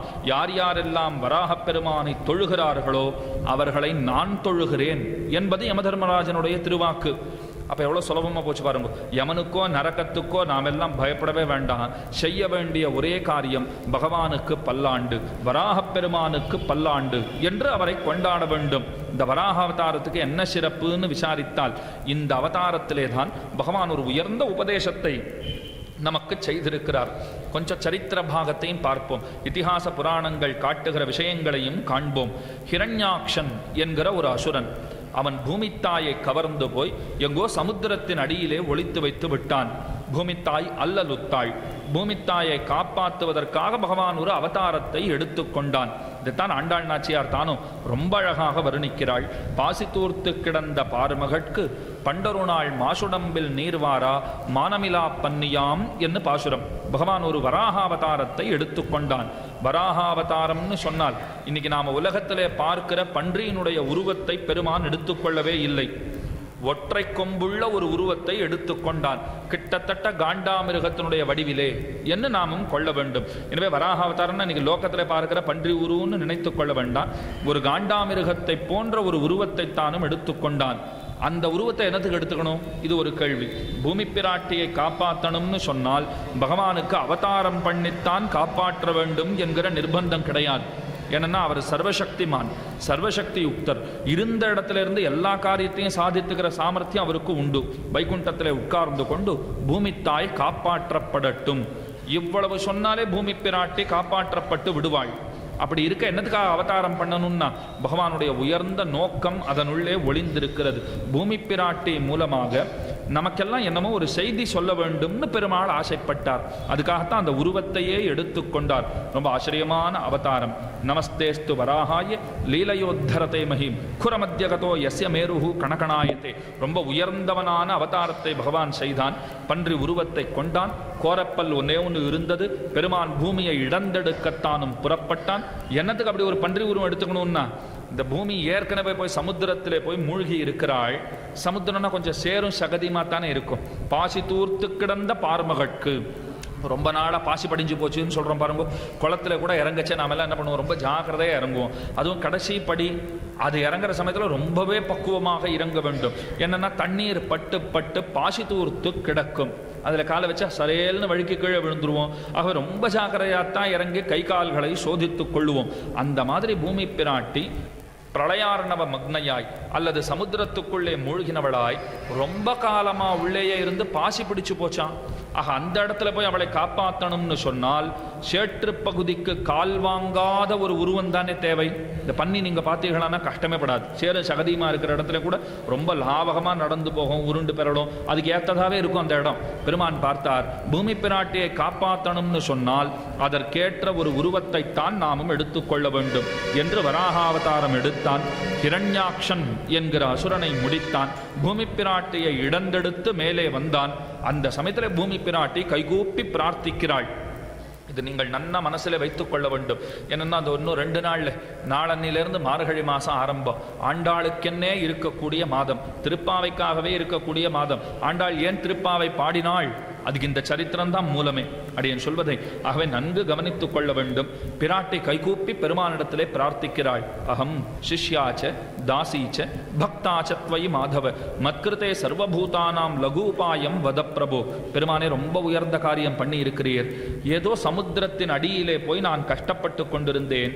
ஹிரண்யாக்ஷன் என்னை ஒழித்து வைத்திருந்தான். அந்த ஹிரண்யாக்ஷனை நீர் கொன்று விட்டீர். எனக்கு ரொம்ப ரொம்ப சந்தோஷம். என்னையும் காப்பாற்றி விட்டீர். மிக மிக சந்தோஷம். சிரித்தான் பகவான். சந்தோஷம் தானே, உனக்கு சந்தோஷம்னா எனக்கும் சந்தோஷம். நீ என்னுடைய பிரியமான மனைவி, உன்னை நான் என்னாலும் விட்டுத்தர மாட்டேன் என்று பகவான் பேசினான். உடனே பிராட்டி சொல்லுகிறாள், என் ஒருத்தனை காப்பாத்தினா போருமா? என் ஒருத்தியை மட்டும் நீர் காப்பாத்திட்டீர்னா எனக்கு போராது, வேற என்ன வேண்டும் என்றான் இறைவன். அப்பொழுது தாயார் சொல்லுகிறாள், அகம் சிஷ்யாச்ச தாசீச்ச பக்தாச்ச த்வயி மாதவ. நான் யார் தெரியுமா? உமக்கு தாசியா இருக்கிறேன், உமக்கு பக்தையா இருக்கிறேன், உமக்கு பெண்டாட்டியாகவும் நான் தானே இருக்கிறேன், மனைவியாகவும் நான் தான் இருக்கிறேன். பெருமான் கேட்டார், அதெல்லாம் சரி, அது என்னத்துக்கு இப்போ சொல்றேன்? உடனே இவள் தெரிவிக்கிறாள், என்னை ஒரு வியாஜமாக கொண்டு, நான் கேட்டதை ஒரு காரணமாக வைத்து கொண்டு இந்த உலகத்தவர்களுக்கெல்லாம் நீர் நல்ல வார்த்தை ஏதாவது சொல்ல வேண்டும். இந்த உலகத்தவர்கள் உம்மை அடைவது எப்படிங்கிற விஷயத்தை நீர் எடுத்து சொல்ல வேண்டும். நாமே கொஞ்சம் ஆராய்ச்சி பண்ண வேண்டும். பகவானை அடைய வேண்டும் என்று சொன்னால் எப்படி அடைய?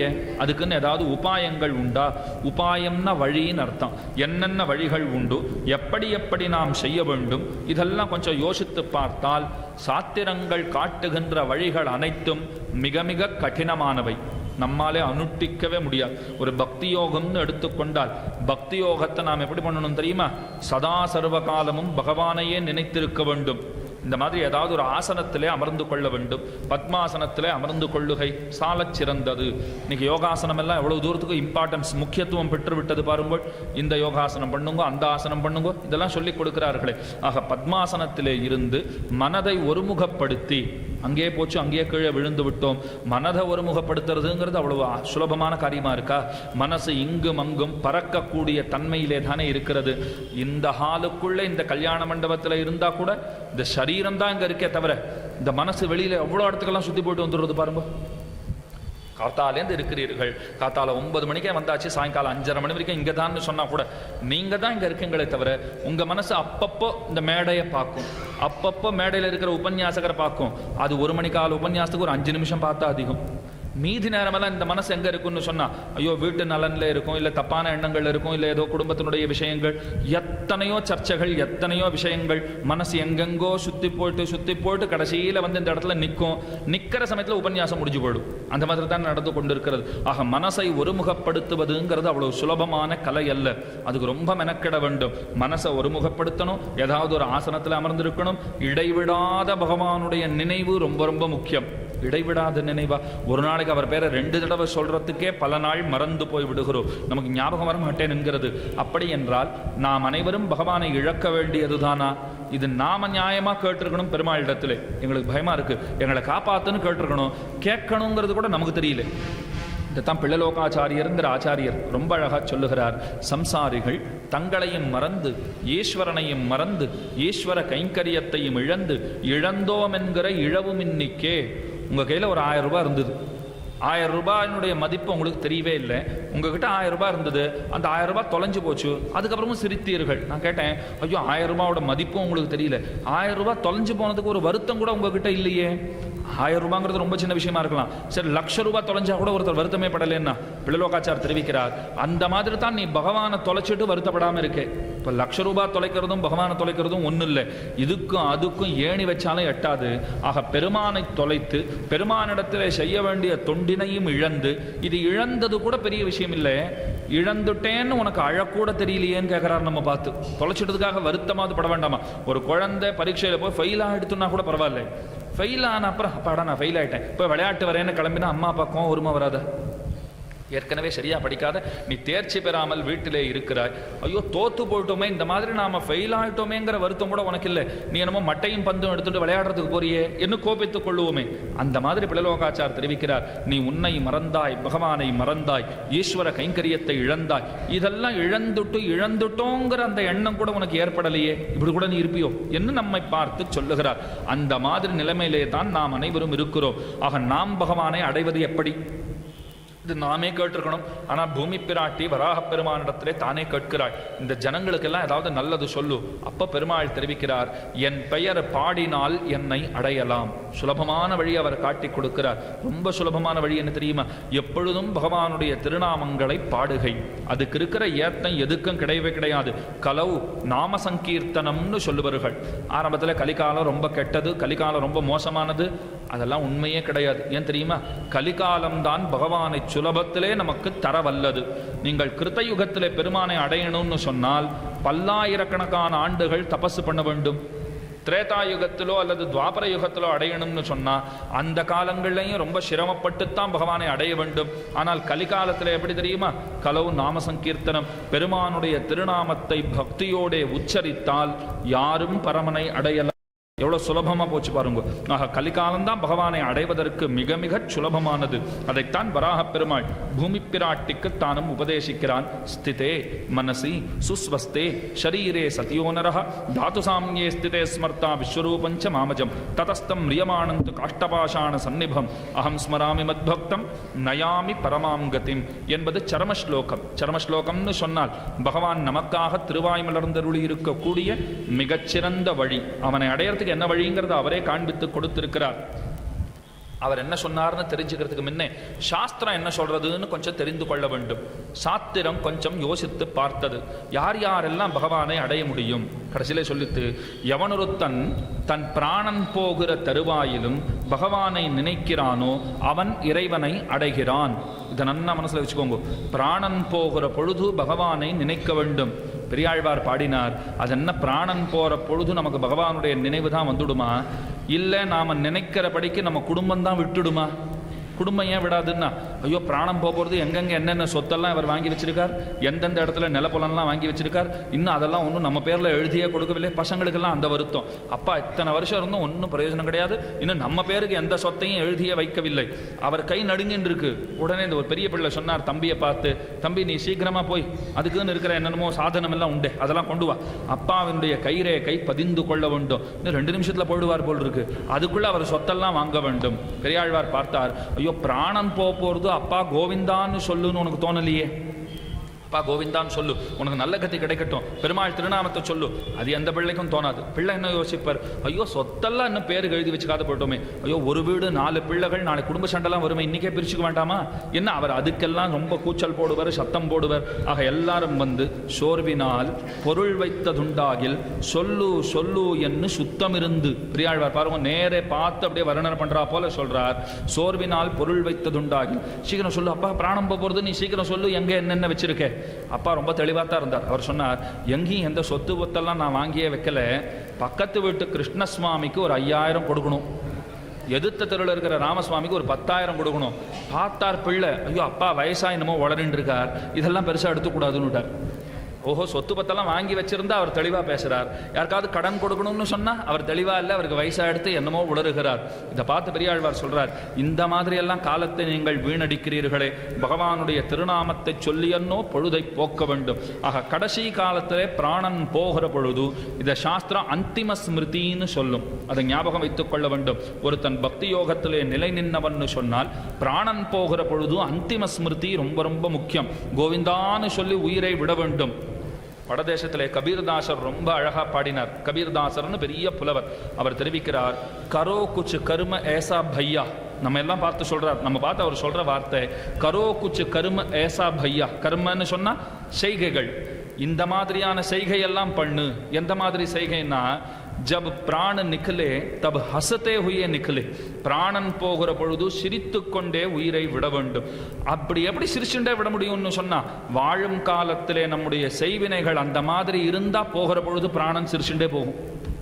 ஆயிரக்கணக்கான ஒரு அழ வைத்து கொண்டே பிராணம் போச்சுன்னு சொன்னா போற பிராணனும் அழுதுண்டே தான் போகும். ஆக எல்லாருக்கும் நன்மையை விரும்புகிற ஒரு இதயம் இவ்வுலகிலிருந்து விடை பெறுகிறதுன்னு சொன்னால் பூ பறிக்கிறா போலத்தான் பெருமாள் அவரை பறிச்சுப்பார். கஷ்டமே கொடுத்துருக்கவே மாட்டார். ரொம்ப ஆச்சரியமா அந்த பிராணம் போறதுன்னு சொல்றோம் பாருங்க. யாராவது ஒருத்தருக்கு அந்த மாதிரி மரணம் சம்பவித்ததுன்னா உடனே நம்ம மனசு என்ன சொல்லும்? நமக்கும் அந்த மாதிரி தான் கிடைக்கணும், கஷ்டப்படாத பிராணன் போகணும்னு பிரார்த்திக்கலாம். பிரார்த்தித்தால் மட்டும் போதாது, வாழ்க்கை முறையும் அப்படித்தானே இருக்க வேண்டும். வாழற வாழ்க்கையும் அப்படி 4 பேருக்கு பயன்படுமா போலே தானே இருக்க வேண்டும். கரோ குச்சு கரும ஏசா பையா. அந்த மாதிரி கர்மங்களைத்தான் நாமும் செய்ய வேண்டும். ஹசுதே ஹுயே பிராண நிக்கலே, சிரித்து கொண்டே பிராணன் போக வேண்டும். பெருமாள் திருநாமத்தை சொல்ல வேண்டும். சொன்னால் முக்தி உண்டு. இப்போ கேள்வி என்ன தெரியுமா? சொன்னால் முக்தி உண்டு சுவாமி, நான் சொல்லணுமே, நன்னா இருக்கச்சேவே நான் சொல்ல மாட்டேன்றேன். பிராணன் போகிற பொழுது எனக்கு ஞாபகம் வரும்னு என்ன நிச்சயம்? நான் கோமாவில் இருப்பேனான்னு எனக்கு தெரியாது, எந்த நிலைமையில் இருப்பேன்னு எனக்கு தெரியாது. நான் சொல்லலைன்னா என்ன பண்ணுறது? இழந்து விட வேண்டியது தான் சாஸ்திரம் சொல்லிவிட்டது. ஓஹோ, நீ சொல்ல மாட்டேன்னா உனக்கு பெருமாள் கிடைக்க மாட்டார். புனரப்பி ஜனனம் புனரப்பி மரணம் புனரப்பி ஜனனி ஜட்டரே சயனம். திரும்ப திரும்ப நீ பிறக்கத்தான் செய்வாய். ஐயோ, இந்த பிறவியே தாழ மாட்டேன் என்கிறது. இன்னும் வேற ஆயிரக்கணக்கான பிறவி எடுக்கணும்னு சொன்னா நான் நாயா பிறப்பேனோ பேயா பிறப்பேனோ எதுவும் தெரியாது, ஒரே பயமா இருக்கே. இப்போ வேற வழியே கிடையாதா? அந்த வழியத்தான் வராக பெருமாள் ரொம்ப அழகா தெரிவிக்கிறார். பூமி பிராட்டியாருக்கு சொன்னார், ஸ்திதே மனசி சுஸ்வஸ்தே ஷரீரே சதியோ நரஹா தாத்து சாமியே ஸ்திதே ஸ்மர்த்தா விஸ்வரூபம் ச மாமஜம். மனிதா, கஷ்டமே படாதே, நீ நன்னா இருக்கச்சே ஒரே தடவை என் பெயரை சொல்லிவிடு. ஸ்ரீமுஷ்ணம் வராக பெருமாள் போற்றி. இது ஒரு தடவை சொன்னா நீங்கள்லாம் கேட்டீர்களா? இந்த மனசில் வச்சுக்கோங்க. ஸ்ரீமுஷ்ணம் ஸ்ரீ வராக பெருமாளுக்கு போற்றி, ஸ்ரீ வராக பெருமாளுக்கு வந்தனம். இதை ஒருத்தர் சொன்னார், ஒரு 100 பேர் கேட்டீர்கள். இதை மனசில் வச்சுக்கோங்க. வராக பெருமாள் பூமி பிராட்டியார் என்று அதைத்தான் சொல்றார். நீ நன்னா இருக்கச்சே ஒரு தடவை என் பெயரை சொல்லியோ கேட்டோ செய்திருந்தாய் என்னால் நீ கவலையப்படாதே. உன் பிராணன் போகிற பொழுது நீ கட்டையைப் போலும் கல்லைப் போலும் கிடந்தாலும் நீ அஞ்சாதே. உன்னை தப்பான வழிக்கு நான் அனுப்பவே மாட்டேன், உன்னை நரகத்துக்கு அனுப்பிச்சிட மாட்டேன். நீ பிராணன் போகிற பொழுது என் பெயரை சொல்லாது இருந்தாலும் நான் உன்னை நினைப்பேன், உன்னை மேலான கதிக்கு அழைத்து கொண்டு போவேன். இது வராக பெருமாளுடைய திருவாக்கு. நீ பிராணம் போற பொழுது கோமா நிலையில இருந்தாலும் சரி, நீ எந்த நிலைமையில இருந்தாலும் சரி, என் பெயரை சொல்லுவதற்கு உன்னுடைய நாக்கு அது சககாரம் பண்ணாதிருந்தாலும் சரி, எப்படி இருந்தாலும் சரி, நீ கவலைப்படாதே. நன்னா இருக்கச்ச ஒரு தடவை நீ சொல்லியிருந்தேன்னு சொன்னால் உன் பிராணன் போகிற பொழுது நான் உன்னை நினைக்கிறேன், உன்னை மேலான கதிக்கு அழைத்து கொண்டு போகிறேன். இப்ப நியாயமா உங்களுக்கு ஒரு சந்தேகம் வர வேண்டும். சுவாமி, சாஸ்திரம் எல்லாம் பெருமாள் கொடுத்தது தானே? ஆமாம், பெருமாள் தான் கொடுத்துருக்கார். சாஸ்திரம் என்ன சொல்லித்து? பிராணன் போகிற பொழுது இறைவனுடைய நினைவு இருந்தால்தான் முக்தி. கீழே சொன்னேன்னா பிராணம் போகிற பொழுது கோவிந்தான்னு சொன்னா தான் முக்தின்னு சாஸ்திரம் சொல்றது.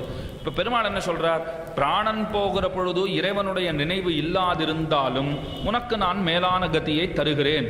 இப்போ சாஸ்திரத்துக்கு விரோதமாக பெருமாளும் பேசக்கூடாது. ஏன்னா சாஸ்திரத்தினால்தான் தான் பெருமாளையே நாம் தெரிந்து கொள்ளுகிறோம். சாத்திரம் என்பது நமக்கெல்லாம் கண் போன்றது. என்னைக்கு அதை மனசில் வைத்துக் கொள்ள வேண்டும். தயவு செய்து யாரும் சாத்திரங்களை பழிக்கவே செய்யாதீர்கள். சாத்திரங்களை பழிப்பதும் இறைவனை பழிப்பதும் வெவ்வேறல்ல, ரெண்டுமே ஒன்றுதான். இந்த கண்ணனே கீதையில ரொம்ப அழகா தெரிவித்துக் கொள்ளுகிறார். ஆக சாத்திரங்களை ஒருத்தன் படித்து விட்டு மேலான கதி அடையணும்னு ஆசைப்பட்டா அடையவே முடியாது. ந சசித்தியம் அவாப்னோதி ந சுகம் ந பராங்கதிம் என்கிறான் கீதாச்சாரியன். ஆக சாஸ்திரம் சொன்னதுக்கு விரோதமா பெருமாளும் சொல்லவே கூடாது. சொல்லக்கூடாதுன்றதை விட சாஸ்திரத்துக்கு விரோதமாக பெருமாள் சொல்லவே மாட்டார்னு தான் சொல்லணும். ஆனால் கீழே பாருங்கோ, ஒன்றுக்கு ஒன்று முரண்பாடான விஷயம். சாஸ்திரம் பிராணன் போகிற பொழுதும் நினைத்தால் தான் முக்திங்கிறது. இப்போ பெருமாள் நீ பிராணம் போகிற பொழுதும் நினைக்காட்டியும் பரவாயில்ல உனக்கு முக்தி தரேன்னு சொல்கிறார். இது ரெண்டையும் நீங்கள் எப்படி சமன்வயப்படுத்துவீர்கள்? இந்த ரெண்டுத்துக்கும் விரோதமில்லாத ஒரு அர்த்தம் வேணும். இப்போ சாஸ்திரமும் மெய்யா இருக்கணும், பெருமாள் சொன்னதும் மெய்யா இருக்கணும். அது எப்படி அர்த்தம் சொல்லணும்னா பகவான் ரொம்ப சாதுரியமாக ஒரு வார்த்தை சொன்னார். சாஸ்திரம் என்ன சொல்லித்து? பிராணன் போகிற பொழுதும் நினைவு முக்கியம்னு சொல்லித்தா. பிராணன் போகிற பொழுதும் நினைவு முக்கியம். இது மனசில் வச்சுக்கோங்க. பிராணன் போகிற பொழுதும் ஞாபகம் முக்கியம். இது சாஸ்திரம் சொல்லித்து. பகவான் சொன்னார் பிராணன் போகிற பொழுதும் ஞாபகம் முக்கியம்னு சாஸ்திரம் சொல்றது. ஞாபகம் முக்கியம், அதுதான் இங்க முக்கியம். பெருமாள் சொன்னார் பிராணன் போகிற பொழுது ஞாபகம் முக்கியம். அந்த ஞாபகம் அவன் செய்யவில்லை என்னாலும் ஞாபகம் தானே முக்கியம். அவன் என்னை நினைக்காமல் போனாலும் நான் அவனை நினைத்து விடுகிறேன். இவ்வளோ சுலபமாக போச்சு பாருங்க. அவன் தான் என்ன நினைக்கணும்னு இல்லையே, ஞாபகம் முக்கியம்னு சாஸ்திரம் சொல்றது. அவன் நினைக்கலன்னா என்ன, அவனை நான் நினைச்சிட்டு போறேன். 10 ரூபாய் இப்படி வேண்டான்னு கீழே வச்சு எடுத்துட்டானே, ரெண்டுமே ஒன்று தானே.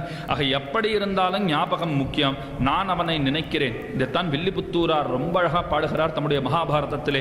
தொழுவார்த்தம் வினை தீர முற்கோலமாய் வேலைசூழ் பாழையித்து உழுவானை நன்னாமம் ஒன்னாயினும் கத்தொரு ஓதினார் வழுவாத சுரராக நரராக புல்லாக புல் புழுவாக நரகில் பிறந்தாலும் நரகில் புகார் காணுமே. புல் புழுவாக ஒன்னில் பிறந்தாலும் நரகில் புகார் காணுமே. நாம எப்பேற்பட்ட ஒரு ஈனப்பிறவி எடுத்து இருந்தாலும் வராகப் பெருமாளுடைய தரிசனத்தை செய்திருந்தோம்னு சொன்னால் ஒன்றும் இல்லை. இங்கே ஈ இருக்கும், எறும்பு இருக்கும், இதெல்லாம் இருக்கு பாருங்க. வராக பெருமாள்னு சொன்னேன்னா அதுக்கெல்லாம் கூட காது இருக்கும், காதில் விழுந்திருக்குமே. அடுத்த ஜென்மம் அவைகளுக்கும் கிடையாது. இதுதான் சாஸ்திரம். இங்கே இருக்கிற எத்தனை ஈக்கள் உண்டோ, எத்தனை கொசு நிச்சயம் இருக்கும், இருக்கோ இல்லையோ, இது அனைத்துக்கும் நிச்சயமா வராக பெருமாளுடைய திருநாமத்தை ஒரு தடவை செவிப்பட்டு விட்டதுன்னு சொன்னாலே அவைகளுக்கும் முக்தி உண்டுங்கிறான் வராக பெருமாள். அந்த அளவுக்கு நம்மிடத்திலே கருணையோடு இருக்கிறார். ஆனால் அதுக்கு நாம செய்ய வேண்டியது என்னன்னு சொன்னா என் பெயர் பாட வேண்டும். இதைத்தான் அவர் சொல்லுகிறார். இதை பூமி பிராட்டியார் நன்னா தன்னுடைய திருச்செவியிலே வாங்கி கொண்டாள். பெருமானுடைய திருநாமங்களை பாடுகையே பகவானை அடைவதற்கு சிறந்த வழி. உடனே பகவானிடத்திலே கேட்டாள், எனக்கும் ஒரு பிறவி எடுக்கணும்னு ஆசையா இருக்கு, நான் ஒரு அவதாரம் பண்ணட்டுமான்னு கேட்டாள். வராக பெருமாள் பார்த்தார். நான் பிறக்கிற பொழுதெல்லாம் நீயும் பிறக்கிறாய். நான் கண்ணனாய் பிறந்தேன். ஹே பூமி பிராட்டி, நீதானே சத்தியபாமையாய் வந்தாய்.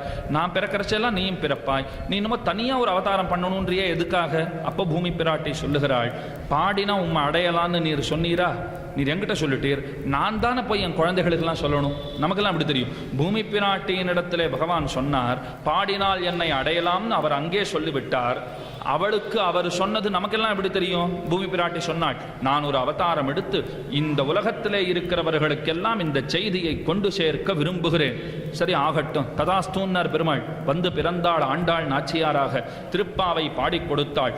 இன்றைய சமுதாயத்துக்கு ஆண்டாள் சொல்ல வருகிற முக்கியமான செய்தி என்ன தெரியுமா? உங்கள் வாழ்க்கையை பெருமானுடைய பக்திக்காக பயன்படுத்துங்கள். உங்கள் வாழ்க்கையை இறைவனுடைய திருநாமத்தை உச்சரிப்பதற்காக பயன்படுத்துங்கள். என்பதுதான் ஒரு பாசுரத்திலேயும் வையத்து வாழ்வீர்கள் நாமும் நம் பாவைக்கு செய்யும் கிருஷகள் கேளீரோ. பார்க்கடலுள் பையத்து என்ன பரமன் அடி பாடி பாடுங்கோள்னு அங்கேயும் தெரிவிக்கிறாள். கேசவனை பாடி இப்படி தொட்ட விடமெங்கும் திருப்பாவையிலே பாடுங்கள் பாடுங்கள்னு நமக்கு சொல்லிக் கொடுக்கிறாள். என்ன பாடணும்னு சொன்ன பெருமானுடைய திருநாமங்களை பாட வேண்டும். வாயால் முன்னம் மாத்தாதே அம்மா, நீ நேசநடை கதவம் நீக்கு என்று துவாரபாலகர்களிடத்திலே பிரார்த்தித்துக் கொள்ளுகிறாள்.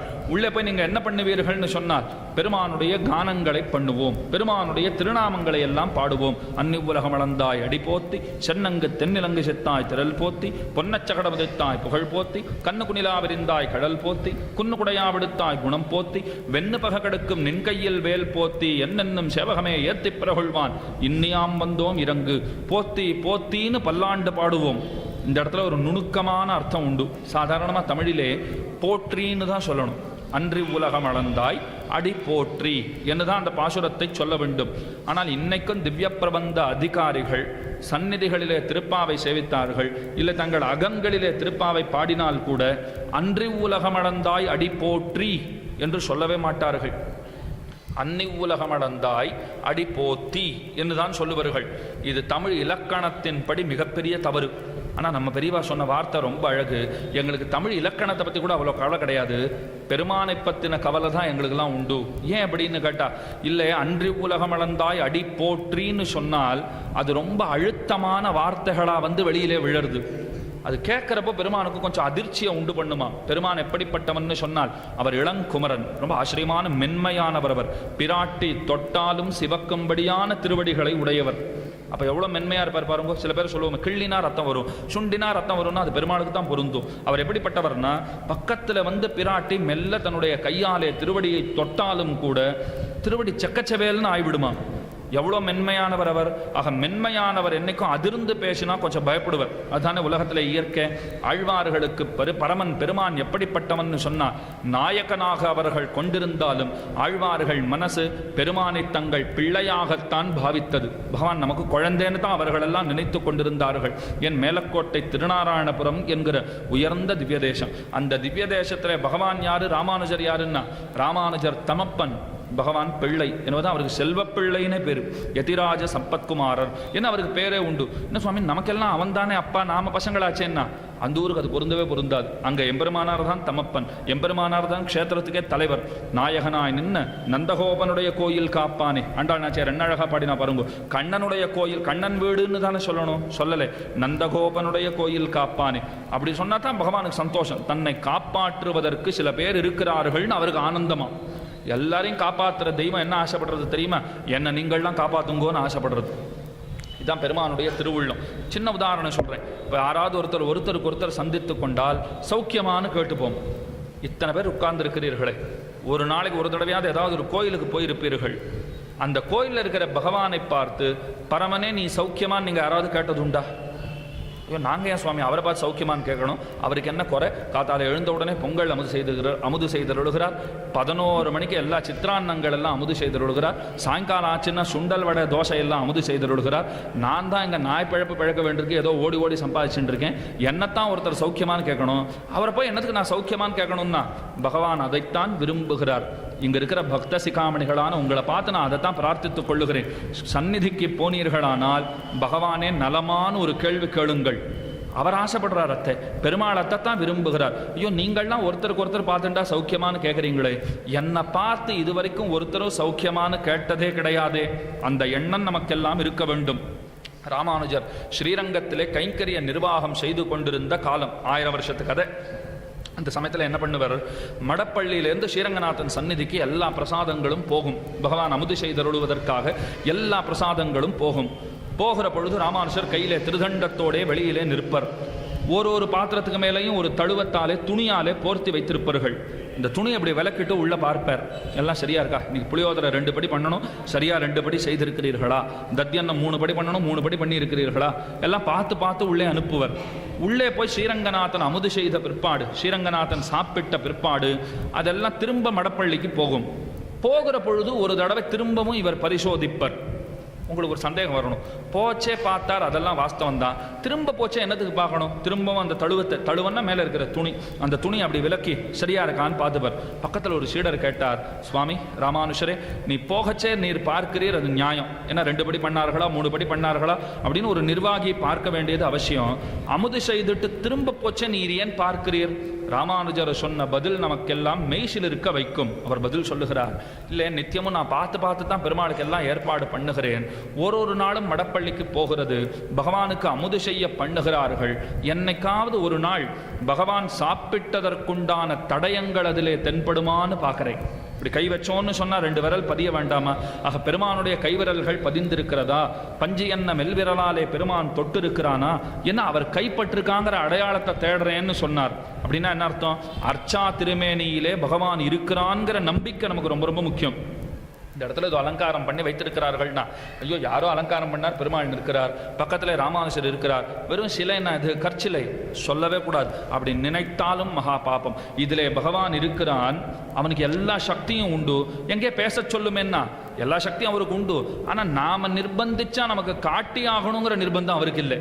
இப்போ என்னால் 10 பேர் அடிக்க முடியும்னா அதுக்காக 10 பேர் போய் அடிக்க முடியும்? 10 பேர் அடிக்கிறதுக்கு உண்டான சாமர்த்தியம் ஒருத்தருக்கு இருக்கலாம். அதை 10 பேர் அடிச்சுத்தான் அவர் நிரூபிக்கணுங்கிற அவசியமே கிடையாது. ஆக எல்லா சக்தியும் அவருக்கு இருந்தாலும் இந்த அர்ச்சைங்கிற நிலைமையில் அவர் எப்படி இருக்கார்னு சொன்னால் நமக்கு கையாளாய் நம் கை பார்த்திருக்கும் அவராக இருக்கிறார். ஆக நீங்கள் கோயிலுக்கு போனால் இன்றைக்கி என்ன பண்ணணும்? பகவானை பார்த்தால் சௌக்கியமான முதல்ல ஒரு கேள்வி கேட்க வேண்டும். அவனுடைய திருநாமங்களை நன்கு பாட வேண்டும். அப்படி பாடினோம் என்று சொன்னால் பகவான் நம்மிடத்திலே மிக்க வாஞ்சையைத்தானும் கொள்ளுகிறான், பேரன்பினை பொழிகிறான். ஆக போத்தின்னு சொன்னால் அது மென்மையாக போய் அவர் காதிலே விழும். போற்றின்னு சொன்னால் அது நம்ம அடிக்க வருமா போல இருக்குமாம். ஆக தமிழ் இலக்கணத்தோடு கூட இவர்கள் சமரசம் செய்து கொண்டு விடுவார்கள். ஆனால் பகவானுடைய நன்மையிலே இருந்து சமரசம் செய்து கொள்ளவே மாட்டார்கள். அந்த கருத்து தான் இந்த இடத்திலே காட்டப்படுகிறது. ஆக உயர்ந்தவனான எம்பெருமான் அவனிடத்திலே நாம் எப்படி நடந்து கொள்ள வேண்டும்? பாங்குள்ளவர்களாக, எங்கும் பரிவருடன பயம் தீர்ந்த மாறன், பெருமானிடத்திலே பரிவுடையவர்களாக நடந்து கொள்ள வேண்டும். அவனிடத்திலே பரிவு ஏற்படணும்னு சொன்னால் பாகவதர்களிடத்திலே பரிவு மிக மிக முக்கியமானது. பாகவதர்களிடத்தில் நமக்கு அன்பு இருக்க வேண்டும். இன்றைய சமுதாயத்துக்கு ஆண்டாள் நாச்சியார் நமக்கு காட்டிக் கொடுக்கிற உயர்ந்த நோக்கம், உயர்ந்த வழி எது தெரியுமா? அனைவரும் ஒருவருக்கொருவர் வேண்டியவர்களாக இருங்கள். ஒருத்தருக்கு ஒருத்தர் அத்தனை பேரும் ஹிதைஷிகளாக இருக்கைன்னு சொல்லுவார்கள். ஹிதைஷின்னு சொன்னால் என்ன அர்த்தம் தெரியுமா? ஒருத்தருடைய நன்மையை இன்னொருத்தர் விரும்புகிறவராக இருக்க வேண்டும். ஒருத்தருக்கு ஒரு நன்மை ஏற்படுறதுன்னு சொன்னால் சந்தோஷப்படுகிறவராக இருக்க வேண்டும். எல்லாரும் பகவானிடத்தில் போக வேண்டும் என்கிற ஆசையுள்ளவர்களாக இருக்க வேண்டும். எல்லாரையும் பகவானிடத்தில் கொண்டு சேர்ப்பவர்களாக நாம் இருக்க வேண்டும். இப்படியெல்லாம் வாழ்ந்தால்தான் நமக்கு அது நன்மையே தரும். இன்றைய தினத்துக்கு தேவையே அதுதானே.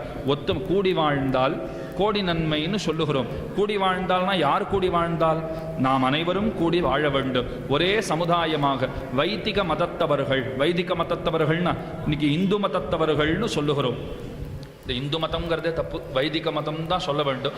ஆக வைதிக மதத்தவர்களான நாம் எல்லாரும் நமக்குள்ளே வழிபாட்டு முறையிலே வேறுபாடு இருக்கலாம், நமக்குள்ளே வாழ்க்கை முறையிலே வேறுபாடு இருக்கலாம். ஆனால் பகவானுடைய பிள்ளைகள் என்பதிலே எந்த மாற்று கருத்தும் கிடையவே கிடையாது. நாம் அனைவரும் ஒன்று என்கிற எண்ணத்தோட அத்தனை பேரும் வாழுகை ரொம்ப ரொம்ப முக்கியம். அவரவருக்கு என்னென்ன உண்டோ அந்த கைங்கரியங்களை அவரவர்கள் செய்ய வேண்டும். எல்லாருக்கும் எல்லாம் உண்டுன்னா உடனே ஒருத்தருக்கு ஒருத்தர் என்ன வேணாலும் செய்து கொள்ளலாமான்னா அந்த அர்த்தம் இந்த இடத்துல துவனிக்காது. இனிமே தப்பர்த்தம் பண்ணிக்கொள்ளவே கூடாது. ஆக யார் யாருக்கு என்னென்ன கைங்கரியங்கள் பகவான் நியமித்திருக்கிறானோ அந்தந்த கைங்கரியங்களை பெருமானுடைய திருவுள்ள உகப்புக்காக நாம் அனைவரும் செய்ய வேண்டும். யார் யாருக்கெல்லாம் கொஞ்சம் கூட விருப்பமே கிடையாதோ அவர்களையும் நாம் போய் சொல்லி பெருமானை தரிசிப்பதற்கு அழைத்து கொண்டு வர வேண்டும். நீங்கள் இன்றைக்கி கோயிலுக்கு போனீர்கள், 50 வருஷமாக நான் கோயிலுக்கு போகிறேன் சுவாமின்னா பகவான் என்ன கேள்வி கேட்பார் தெரியுமா? நீ 50 வருஷமாக வரியே, நீ வர எனக்கு ரொம்ப சந்தோஷம்தான். பக்கத்து வீட்டுக்காரர் 50 வருஷமாக வரவே இல்லையே, அவரை அழைச்சிட்டு வரணும்னு உனக்கு இன்னும் தோணவே இல்லையா? 2 பேராக போனால் பகவானுக்கு இன்னும் ஆனந்தம். 2 4 பரமானந்தம், 4 400 ஒப்பற்ற ஆனந்தத்தை பகவான் அடைகிறான். அதைத்தான் நாம் அனைவரும் செய்ய வேண்டும். ஆக மத்தையோர்களுடைய நன்மையை விரும்புகைங்கிறது இருக்கு பாருங்க, அதைத்தான் இன்றைய சமுதாயத்துக்கு ஆண்டாள் நாச்சியார் விடுக்கிற செய்தி. எல்லாருடைய நன்மையையும் அனைவரும் விரும்ப வேண்டும். போதுவீர் போதுமினோன்னு கூப்பிடுகிறாள். என்ன அர்த்தம்? யார் யாருக்கெல்லாம் ஆசை இருக்கிறதோ அவர்கள் எல்லாரும் வாருங்கோள். ரொம்ப உயர்ந்த அர்த்தம் இது. இன்றைக்கி சமீபத்தில் கூட ஏதோ ஒரு திரைப்படம் எல்லாம் வந்திருக்கு பாருங்க. திரைப்படம் வந்ததுன்னா என்ன பண்ணுறோம்? அத்தனை பேரும் போய் ஆசையாக போய் பார்க்கிறவர்கள் பல பேர் உண்டு. நேர திரையரங்கத்துக்குள்ளே போனால் விட்டு விடுவார்களா? அதெல்லாம் விடமாட்டா. அதுக்கு 100 ரூபாயோ 200 ரூபாயோ அனுமதி சீட்டெல்லாம் வாங்கினா தான் உள்ளேயே போக முடியும். குறைஞ்சபட்சம் ஒரு 1000 ரூபாய் இருந்தால் தான் இன்றைக்கி உள்ளே நுழைய முடியும். ஏன்னா ஒரு 4 பேராக போவோம். ஒரு 200 ரூபாய்க்கு ஒரு அனுமதி சீட்டு வாங்கினாலும் உள்ளே போய் உட்காந்து சாப்பிட்றதுக்கெல்லாம் அதாவது வேண்டாமா? எல்லாத்துக்குமா சேர்த்து ஒரு 1000 ரூபாய் செலவழிச்சா தான் ஒரு 2.5 மணி கால திரைப்படமே பார்க்க முடியும். அதுதானே இன்னைக்கு யதார்த்தம். காலம் அப்படித்தான் இருக்கிறது. ஆனால் ஆண்டாள் பாடுகிறாள், பகவானை அடைவதற்கு நம்மக்கிட்ட 1000 ரூபாய் இருக்கணுமா, கோடி ரூபாய் இருக்கணுமான்னா அதெல்லாம் இருக்கணுங்கிற தேவையே கிடையாது. உனக்கு முக்கியமாக ஆசை இருக்க வேண்டும். பெருமானை போய் சேவிக்க வேண்டும் என்கிற ஆவல் நமக்கு இருக்க வேண்டும். சில பேருக்கு ஆவல் இல்லாமல் இருக்கலாம். அவர்களுக்கும் ஆவலை உண்டு பண்ண வேண்டியதுதான் நம்முடைய கடமையாக இருக்க வேண்டும். இதுக்கு ராமானுஜர் வாழ்க்கையிலேயே ஒரு உதாரணத்தை சொல்லுகிறேன். ராமானுஜர் ஸ்ரீரங்கத்திலே வாழ்ந்த காலம். சீடர்களோட காவிரி ஆற்றிலே நடந்து போகிறார். காவிரி மணல் வெளியிலே நடந்து போகிறார். தூரத்திலே ஒரு மல்லர் போய் கொண்டிருந்தார். மல்லர்னா ஆங்கிலத்திலே ரெஸ்லர்னு சொல்லுகிறோம் பாருங்கள். மல்யுத்தம் எல்லாம் பண்ணுகிறவர். கட்டுமஸ்தான உடம்போடே இருந்தார். பக்கத்திலே ஒரு பெண் பிள்ளையும் இருந்தாள். அந்த பெண் பிள்ளைக்கு கொடை பிடிச்சுட்டே அவர் போய் கொண்டிருக்கிறார். தூரத்திலிருந்து ராமானுஜர் பார்த்துவிட்டு தம்முடைய சீடர்களிடத்திலே விசாரித்தார். இது யார் இது? இந்த வெயில் வேளையிலே ஒரு பெண்மணிக்கு குடை பிடித்து கொண்டு ஒருத்தர் போகிறாரே, அவரை அழைத்து கொண்டு வாருங்கள் என்று நியமித்தார். உடனே சீடர்கள் போய் அவரை அழைச்சு கொண்டு வந்தார்கள். ராமானுஜர் கேட்டார், இந்த வெயில் வேளையிலே நீர் என்னது கொடை பிடிச்சுட்டு இருக்கீர்? அவர் பதில் சொன்னார், இல்லை இல்லை, என்னுடைய மனைவியினுடைய கண் ரொம்பவே அழகானது. அந்த கண்கள் வெயிலினுடைய பாதிப்பாலே எந்த விதமான சுருக்கத்தையும் அடைஞ்சிடக்கூடாது, கண்ணழகு கெட்டு போயிடக்கூடாதுங்கிறதுக்காக நான் கொடை பிடிச்சுட்டு இருக்கேன். உடனே ராமானுஜர் கேட்டார், ஓஹோ, உலகத்திலேயே கண்ணழகு படைத்தவள் இவள்தான் நீர் நினைத்து கொண்டிருக்கிறீரா? சுவாமி, அதில் என்ன சந்தேகம்? நீரே சற்று பாருமே, என்ன கண்ணழகு தெரியுமா அவளுக்கு? இந்த மாதிரியான கண்ணழகு இவ்வுலகிலேயே ஒருவருக்கும் கிடையாது. உடனே ராமானுஜர் அடுத்த வார்த்தை சொன்னார், இதை விட அழகான கண்களை நான் காண்பித்து விட்டேன்னு சொன்னால் நீர் என்ன பண்ணுவீர்? அவர் சொன்னார், இங்க கொடை பிடிக்கிறத விட்டுட்டு அங்க வந்து தொண்டு செய்வேன். இதை விட அழகான கண் இருக்க வாய்ப்பே கிடையாது. ஒருவேளை நீர் காண்பிச்சுட்டே இருந்தால் இந்த கொடை பிடிக்கிற வேலையெல்லாம் விட்டுட்டு நீர் காற்ற கண்களுக்கே நான் என்றைக்கும் அடிமையாயிருப்பேன். கைப்பிடித்து நேரே திருவரங்க மாநகரிலே கோயில் கொண்டிருக்கிற அரங்கநாதனுடைய திவ்யாஸ்தானத்துக்கு அழைத்து கொண்டு போனார்.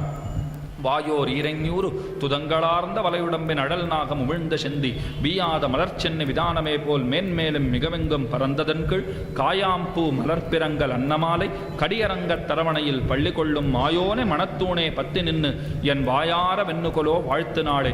ஸ்ரீரங்கத்துக்கு போனீர்களானால் திருவரங்கநாதனுக்கு முன்பு 2 பொன்னாலான தூண்கள் இருக்கும். அது சேவிக்க மறக்கவே மறக்காதீங்க. 2 தூண் இந்த பக்கமும் அந்த பக்கமுமா இருக்கும். திருமணத்தூண் அதற்கு பெயர். அதை தொட்டுண்டு தான் பெருமானை சேவிக்கவே வேண்டும். அதை என்னத்துக்கு பிடிச்சுக்கணும்னு கேட்டா, இல்லைன்னா பகவானுடைய அழகிலே மயங்கி மயக்கம் போட்டு விழுந்துருவீங்க. ஒரு பிடிமான ஏதாவது வேண்டாமா?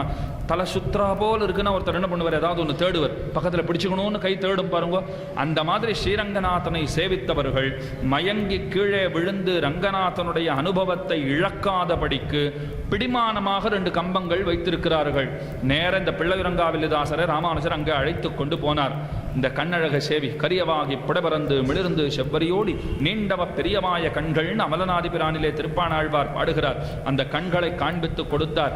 இதை விடவா அவனுடைய மனைவியினுடைய கண்கள் அழகு? சொன்னதுதான் தாமதம். கீழே விழுந்து வணங்கினார் பிள்ளையுரங்காவில்லிதாசர். இத்தனை நாளும் பகலும் போயினவென்னு அஞ்சி அழுதேன். இத்தனை காலமும் வீணா போச்சு எனக்கு. இனிமே இந்த கண்களுக்குத்தான் நான் தொண்டன் என்று அன்றே முடிவெடுத்தார் என்பது சரித்திரம். இது பாருங்க, ராமானுஜர் அவர் ஏதோ கொடை பிடிச்சுண்டு அவர் மனைவிக்கு தொண்டு செய்து கொண்டிருக்கிறார். இவர் போய் என்னத்துக்கு கூப்பிட்டு ஸ்ரீரங்கநாதனை காப்பாற்றணும்னு சொன்னால், அனைத்துலகம் வாழ பிறந்த எதிராச மாமுனிவா, மணவாள மாமுனிகள் ரொம்ப அழகாகத்தாமும் அருளி செய்கிறார். ராமானுஜருங்கிறவர் எப்படிப்பட்டவர்னா, அனைத்துலகம் வாழ பிறந்த எதிராச மாமுனிவர். இவ்வுலகமெல்லாம் வாழணுங்கிற உயர்ந்த நோக்கத்தோடே பிறந்தவர். எனவே தான் ஏதோ ஒரு ஆத்மா அவருடைய மனைவிக்கு குடைபிடித்து கொண்டு போனால் கூட அந்த ஆத்மா கூட அனர்த்தப்படக்கூடாதுங்கிற ஆசை இருந்தது பாருங்க. யாரோ ஒருத்தர் அந்த பக்கம் போயிட்டு இருக்கார். அப்படி போகிற பொழுது எதிர்க்க ஒரு வண்டி வருது, அவரை காப்பாற்றணும்னா, ஐயோ அவர் தானே, அவர் பார்த்து பாருன்னு விடவே கூடாது. நாம் ஓடி போய் காப்பாற்றணுமா இல்லையா? அதுதானே மனித தன்மைக்கே சேர்ந்தது. அந்த மாதிரி ஒரு சரீரத்துக்கே மனிதாபிமானம் வேணும்னு சொன்னால் ஒரு ஆத்மாவை காப்பாற்றுவதிலும் அத்தனை ஈடுபாடு நமக்கு தேவை. அதைத்தான் ராமானுஜர் பண்ணினார். அவரதோ கொடைபிடிச்சுன்னு போயிட்டு இருக்காருன்னு விடாமல் பக்கத்தில் போய் அவருக்கு நல்ல வார்த்தையெல்லாம் சொல்லி ஸ்ரீரங்கநாதனை காண்பித்து கொடுத்து திரும்ப நம்ம சம்பிரதாயத்துக்கு அழைத்து கொண்டு வந்தார்னால் இப்படித்தான் எல்லாரும் வாழ வேண்டும் என்கிற எண்ணம் நமக்கு இருக்க வேண்டும். அதுவே இன்றைய சமுதாயத்துக்கு ஆண்டாள் விடுக்கிற முக்கியமான செய்தி. அதைத்தான் முதல் பாசுரத்திலேயே காட்டுகிறாள். போதுவீர் போதுமினோ. அவ அப்பா பெரியாழ்வார் ரொம்ப அழகா பாடினார். கூடுமனமுடையீர்கள் வரம்பொழி வந்தொல்லை கூடுமினோன்னு திருப்பல்லாண்டிலே பாடுகிறார். பெரியாழ்வார் பாடுறச்சே எப்படி பாடினார்? கூழாட்பட்டு நின்னீர்களை எங்கள் குழுவினில் புகுதலொட்டோம். ஒரு சாப்பாடு தூக்கம்னு இருக்கிறவாள்லாம் எங்ககிட்ட வராதிங்கோ, வாழணும்னு ஆசை இருக்கிறவா மட்டும் வாருங்கோன்னு அழைத்தார். இது பெரியாழ்வாருக்கு ஒரு குறை தான். அவர் என்ன சொன்னார்? சாப்பாடு தூக்கம் இருக்கிறவாள்லாம் எங்ககிட்ட வராதிங்கோ, இது உங்களுக்கான இடம் இல்லை அப்படின்னு அவர் சொல்றார். ஆனால் ஆண்டாள் நாச்சியார் என்ன சொல்றார்? நீங்கள் எப்படி இருந்தாலும் பரவாயில்லை, வரணுங்கிற ஆசை இருந்தால் மட்டும் வாருங்க. ஆசை இல்லாமல் தயவு செய்து வர வேண்டான்னு மட்டும்தான் சொல்லுகிறாள். ஆக பெருமானை அடைவதற்கு, ஒரு திரைப்படம் பார்ப்பதற்கு ஒரு 1000 ரூபாயாவது வேணும்னு கீழே சொன்னேன்னா, பகவானை சேவிப்பதற்கு அதெல்லாம் வேண்டவே வேண்டாம். நீங்கள் திருமலைக்கு போனீர்களானால், சுவாமி 300 ரூபாய் டிக்கெட், சுவாமி 50 ரூபாய் டிக்கெட் சுவாமினாலும் உங்களுக்கென்னு இலவச தரிசனமும் அங்கு இருக்கத்தான் செய்கிறது. இன்றைக்கி இலவச தரிசனம் திருமலையில் நிச்சயமாக உண்டு. எல்லா கோயில்களிலும் இலவச தரிசனமும் நிச்சயமாக உண்டு. நாம் காத்திருந்து கூட பெருமானை சேவிச்சுள்ளாமே.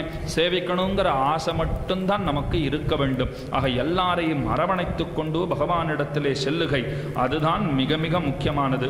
அத்தனை பேரோடும் பெருமானிடத்திலே செல்ல வேண்டும். எல்லாரையும் பகவானிடத்திலே அழைத்து செல்ல வேண்டும். இந்த ஆத்மாவுக்கு கிடைத்த நன்மை அத்தனை ஆத்மாக்களுக்கும் கிடைக்க வேண்டும். எல்லா ஆத்மாக்களும் பெருமானிடத்திலே தொண்டு செய்து என்னென்னைக்கும் நல்லதை பெற வேண்டும். இந்த ஆசையெல்லாம் நமக்கு ஏற்பட வேண்டுமாம். அதையே ஒரு பாசுரத்திலேயும் ஆண்டாள் நாச்சியார் நமக்கு நன்கு காட்டி கொடுக்கிறாள். அதில் முக்கியமான 15வது பாசுரத்திலே, உங்களை யாராவது பழித்தூத்தினாலும், உங்களை யாராவது தப்பாக பேசினாலும் உடனே புறப்பட்டு விடலாமா? கத்தி கப்படாலாம் எடுத்துன்னு கிளம்பலாமான்னு அப்படிலாம் போகவே கூடாது. யாரானும் குறைகளை ஒருவர் சொன்னார் என்று சொன்னால், அந்த குறைகள் அனைத்தும் என்னிடத்தில் உண்டுன்னு இசைந்து விடுங்கள். ரொம்ப உயர்ந்த குணம். அவ்வளவு சுலபத்தில் ஒருத்தருக்கும் வந்துவிடாது. நம்மை பார்த்து ஒருத்தர் திருடன்னு சொன்னார்னு சொன்னா, நீ தான் திருடன்னு நாம் சண்டைக்கு போய்விடுவோமே, அது ரொம்ப ரொம்ப தப்பா. என்ன பண்ண வேண்டுமா? சரி, நாம் திருடன் தான், நீர் சொன்னீரென்னால் சரியாகத்தான் இருக்கும், நான் தாழ்ந்தவன். ஐயோ, நீர் திருட்டே பண்ணலையே, நீர் ஏன் ஒத்துக்கிறீர்னு ஒருத்தர் கேட்டார் பக்கத்திலே. சுவாமி, நீ திருட்டுத்தனம் ஏதாவது பண்ணி இருந்து அவர் திருடன்னு சொன்னால் அது நியாயம். நீ எந்த திருட்டுத்தனமும் பண்ணலையேன்னா அப்போ நாம் என்ன சொல்லணுமா? இல்லை, அவ்வளோ பெரியவர், அவர் என்னை பார்த்து திருடன்னு சொல்கிறார்னு சொன்னால் அவர் பொய்யே சொல்ல மாட்டார். ஆனால் அவர் என்னை பார்த்து திருடன்னு சொல்லிட்டார். அப்போ என்னையும் அறியாமல் நான் ஏதோ திருட்டுத்தனம் செய்திருக்க கூடும். அதனால்தான் அவர் சொல்லுகிறார். இதெல்லாம் உங்களுக்கு கேட்கறதுக்கு வேணும்னா ரொம்ப நன்னா இருக்குமே தவிர, இது வாழ்க்கையில் நடைமுறைப்படுத்துறதுங்கிறது ரொம்ப ரொம்ப கஷ்டம். ஆண்டாள் நாச்சியார் அனுகிரகம் இருந்தால் மட்டும்தான் அது சாத்தியம். கேட்கறதுக்கு ரொம்ப நன்னா தான் இருக்கும். ஒரு கன்னத்தில் அறைந்தால் மறு கன்னத்தை காட்டு. இதில் கூட ஒரு வேடிக்கை உண்டு. ஒருத்தர் சொன்னால், ஒரு கன்னத்தில் இறந்தால் மறு கன்னத்தை காட்டு. மறு கன்னத்தில் அரைஞ்ச உடனே இவர் அரைஞ்சவரை படார்னு வச்சார். சுவாமி, ஒரு கன்னத்தில் அரைஞ்சா மறு கன்னத்தை காட்டுன்னு தானே சொல்லிருக்கு, நீர் ஏன் என்ன அடிச்சீர்னு சொன்னா, மறு கன்னத்தில் அரைந்தவனை விடுன்னு சொல்லவே இல்லையே. ஒரு கன்னத்தில் அரைஞ்சா மறு கன்னத்தை காட்டுன்னு சொன்னாரே ஒழிய, மறு கன்னத்தில் அரைஞ்சவனை நீ சும்மா விடுன்னு ஒன்றும் மேலே வரவே இல்லையே. அதுக்காக அடிச்சேன்னா, நம்ம சம்பிரதாயத்தில் அப்படியெல்லாம் கிடையவே கிடையாது. ஆரேனும் ஒருத்தர் நம்மை பழித்து பேசினால், நம்ம ஆச்சாரியர்களை சொன்னால் நமக்கு கோபம் வரத்தான் வேண்டும், அதில் ஒன்றும் சந்தேகமே கிடையாது. ஆனால் நம்ம தனிப்பட்ட நம்மை ஒருத்தர் நீர் தப்பானவர்னு சொன்னால் நாம் என்ன சொல்ல வேண்டும் தெரியுமா? நீர் சொன்னது ரொம்ப ரொம்ப தப்பு, தப்பானவர்னு தானே சொன்னீர், ரொம்ப ரொம்ப தப்பானவர்னு சொல்லும் என்னை, அதுதான் ரொம்ப ரொம்ப சரி. நான் மிக மிக மோசமானவன்னு தான் ஒருத்தன் தன்னை அறிமுகப்படுத்திக் கொள்ளவே வேண்டும். அது 5 வயசு குழந்தை ஆண்டாள் காட்டுகிறாள் பாருங்கள். எப்படி?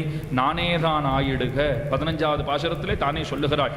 என்ன குற்றச்சாட்டுக்களை நீங்கள் சொன்னாலும் அது அனைத்தும் என்னிடத்திலே உண்டு, நான் ஒப்புக்கொள்ளுகிறேன். இந்த உலகத்திலேயே மிக மிக மிக தாழ்ந்தவள் நான் தான்.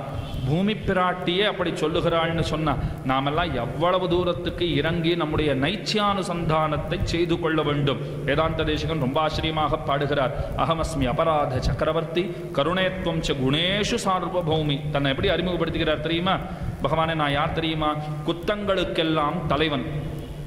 அவர் எவ்வளோ பெரிய வித்வான், எவ்வளவு படித்தவர். சாட்சாத்து திருவேங்கடமுடையானே அவதாரம். சாட்சாத்து திருவேங்கடமுடையானுடைய கண்டை திருமணியே அவதாரம்னு அவரை கொண்டாடுறோம். ஆனால் அவர் சொல்றார், நான் குத்தங்களுக்கெல்லாம் இருப்பிடமானவன். அவரே அப்படி சொன்னால் நாமெல்லாம் எப்படி சொல்லிக்கணும் பாருங்க. வார்த்தையே கிடையாது நம்மெல்லாம் சொல்லிக்கிறதுக்கு. என்னன்னா, இயல்பாகவே எல்லா குத்தங்களும் நம்மிடத்திலே உண்டு. அதை சொல்லிக்கணும்னு கூட நமக்கு தெரியாது. ஆனால் ஆச்சாரியர்கள் எல்லாம் உயர்ந்தவர்களாக இருந்து வைத்தும் தங்களை தாழ்ந்தவர்களாகத்தான் சொல்லிக் கொண்டார்கள். ஆண்டாள் நாச்சியார் அதைத்தான் நமக்கு சொல்லிக் கொடுக்கிறாள். விட்டு கொடுத்து வாழ பழகி கொள்ளுங்கள்.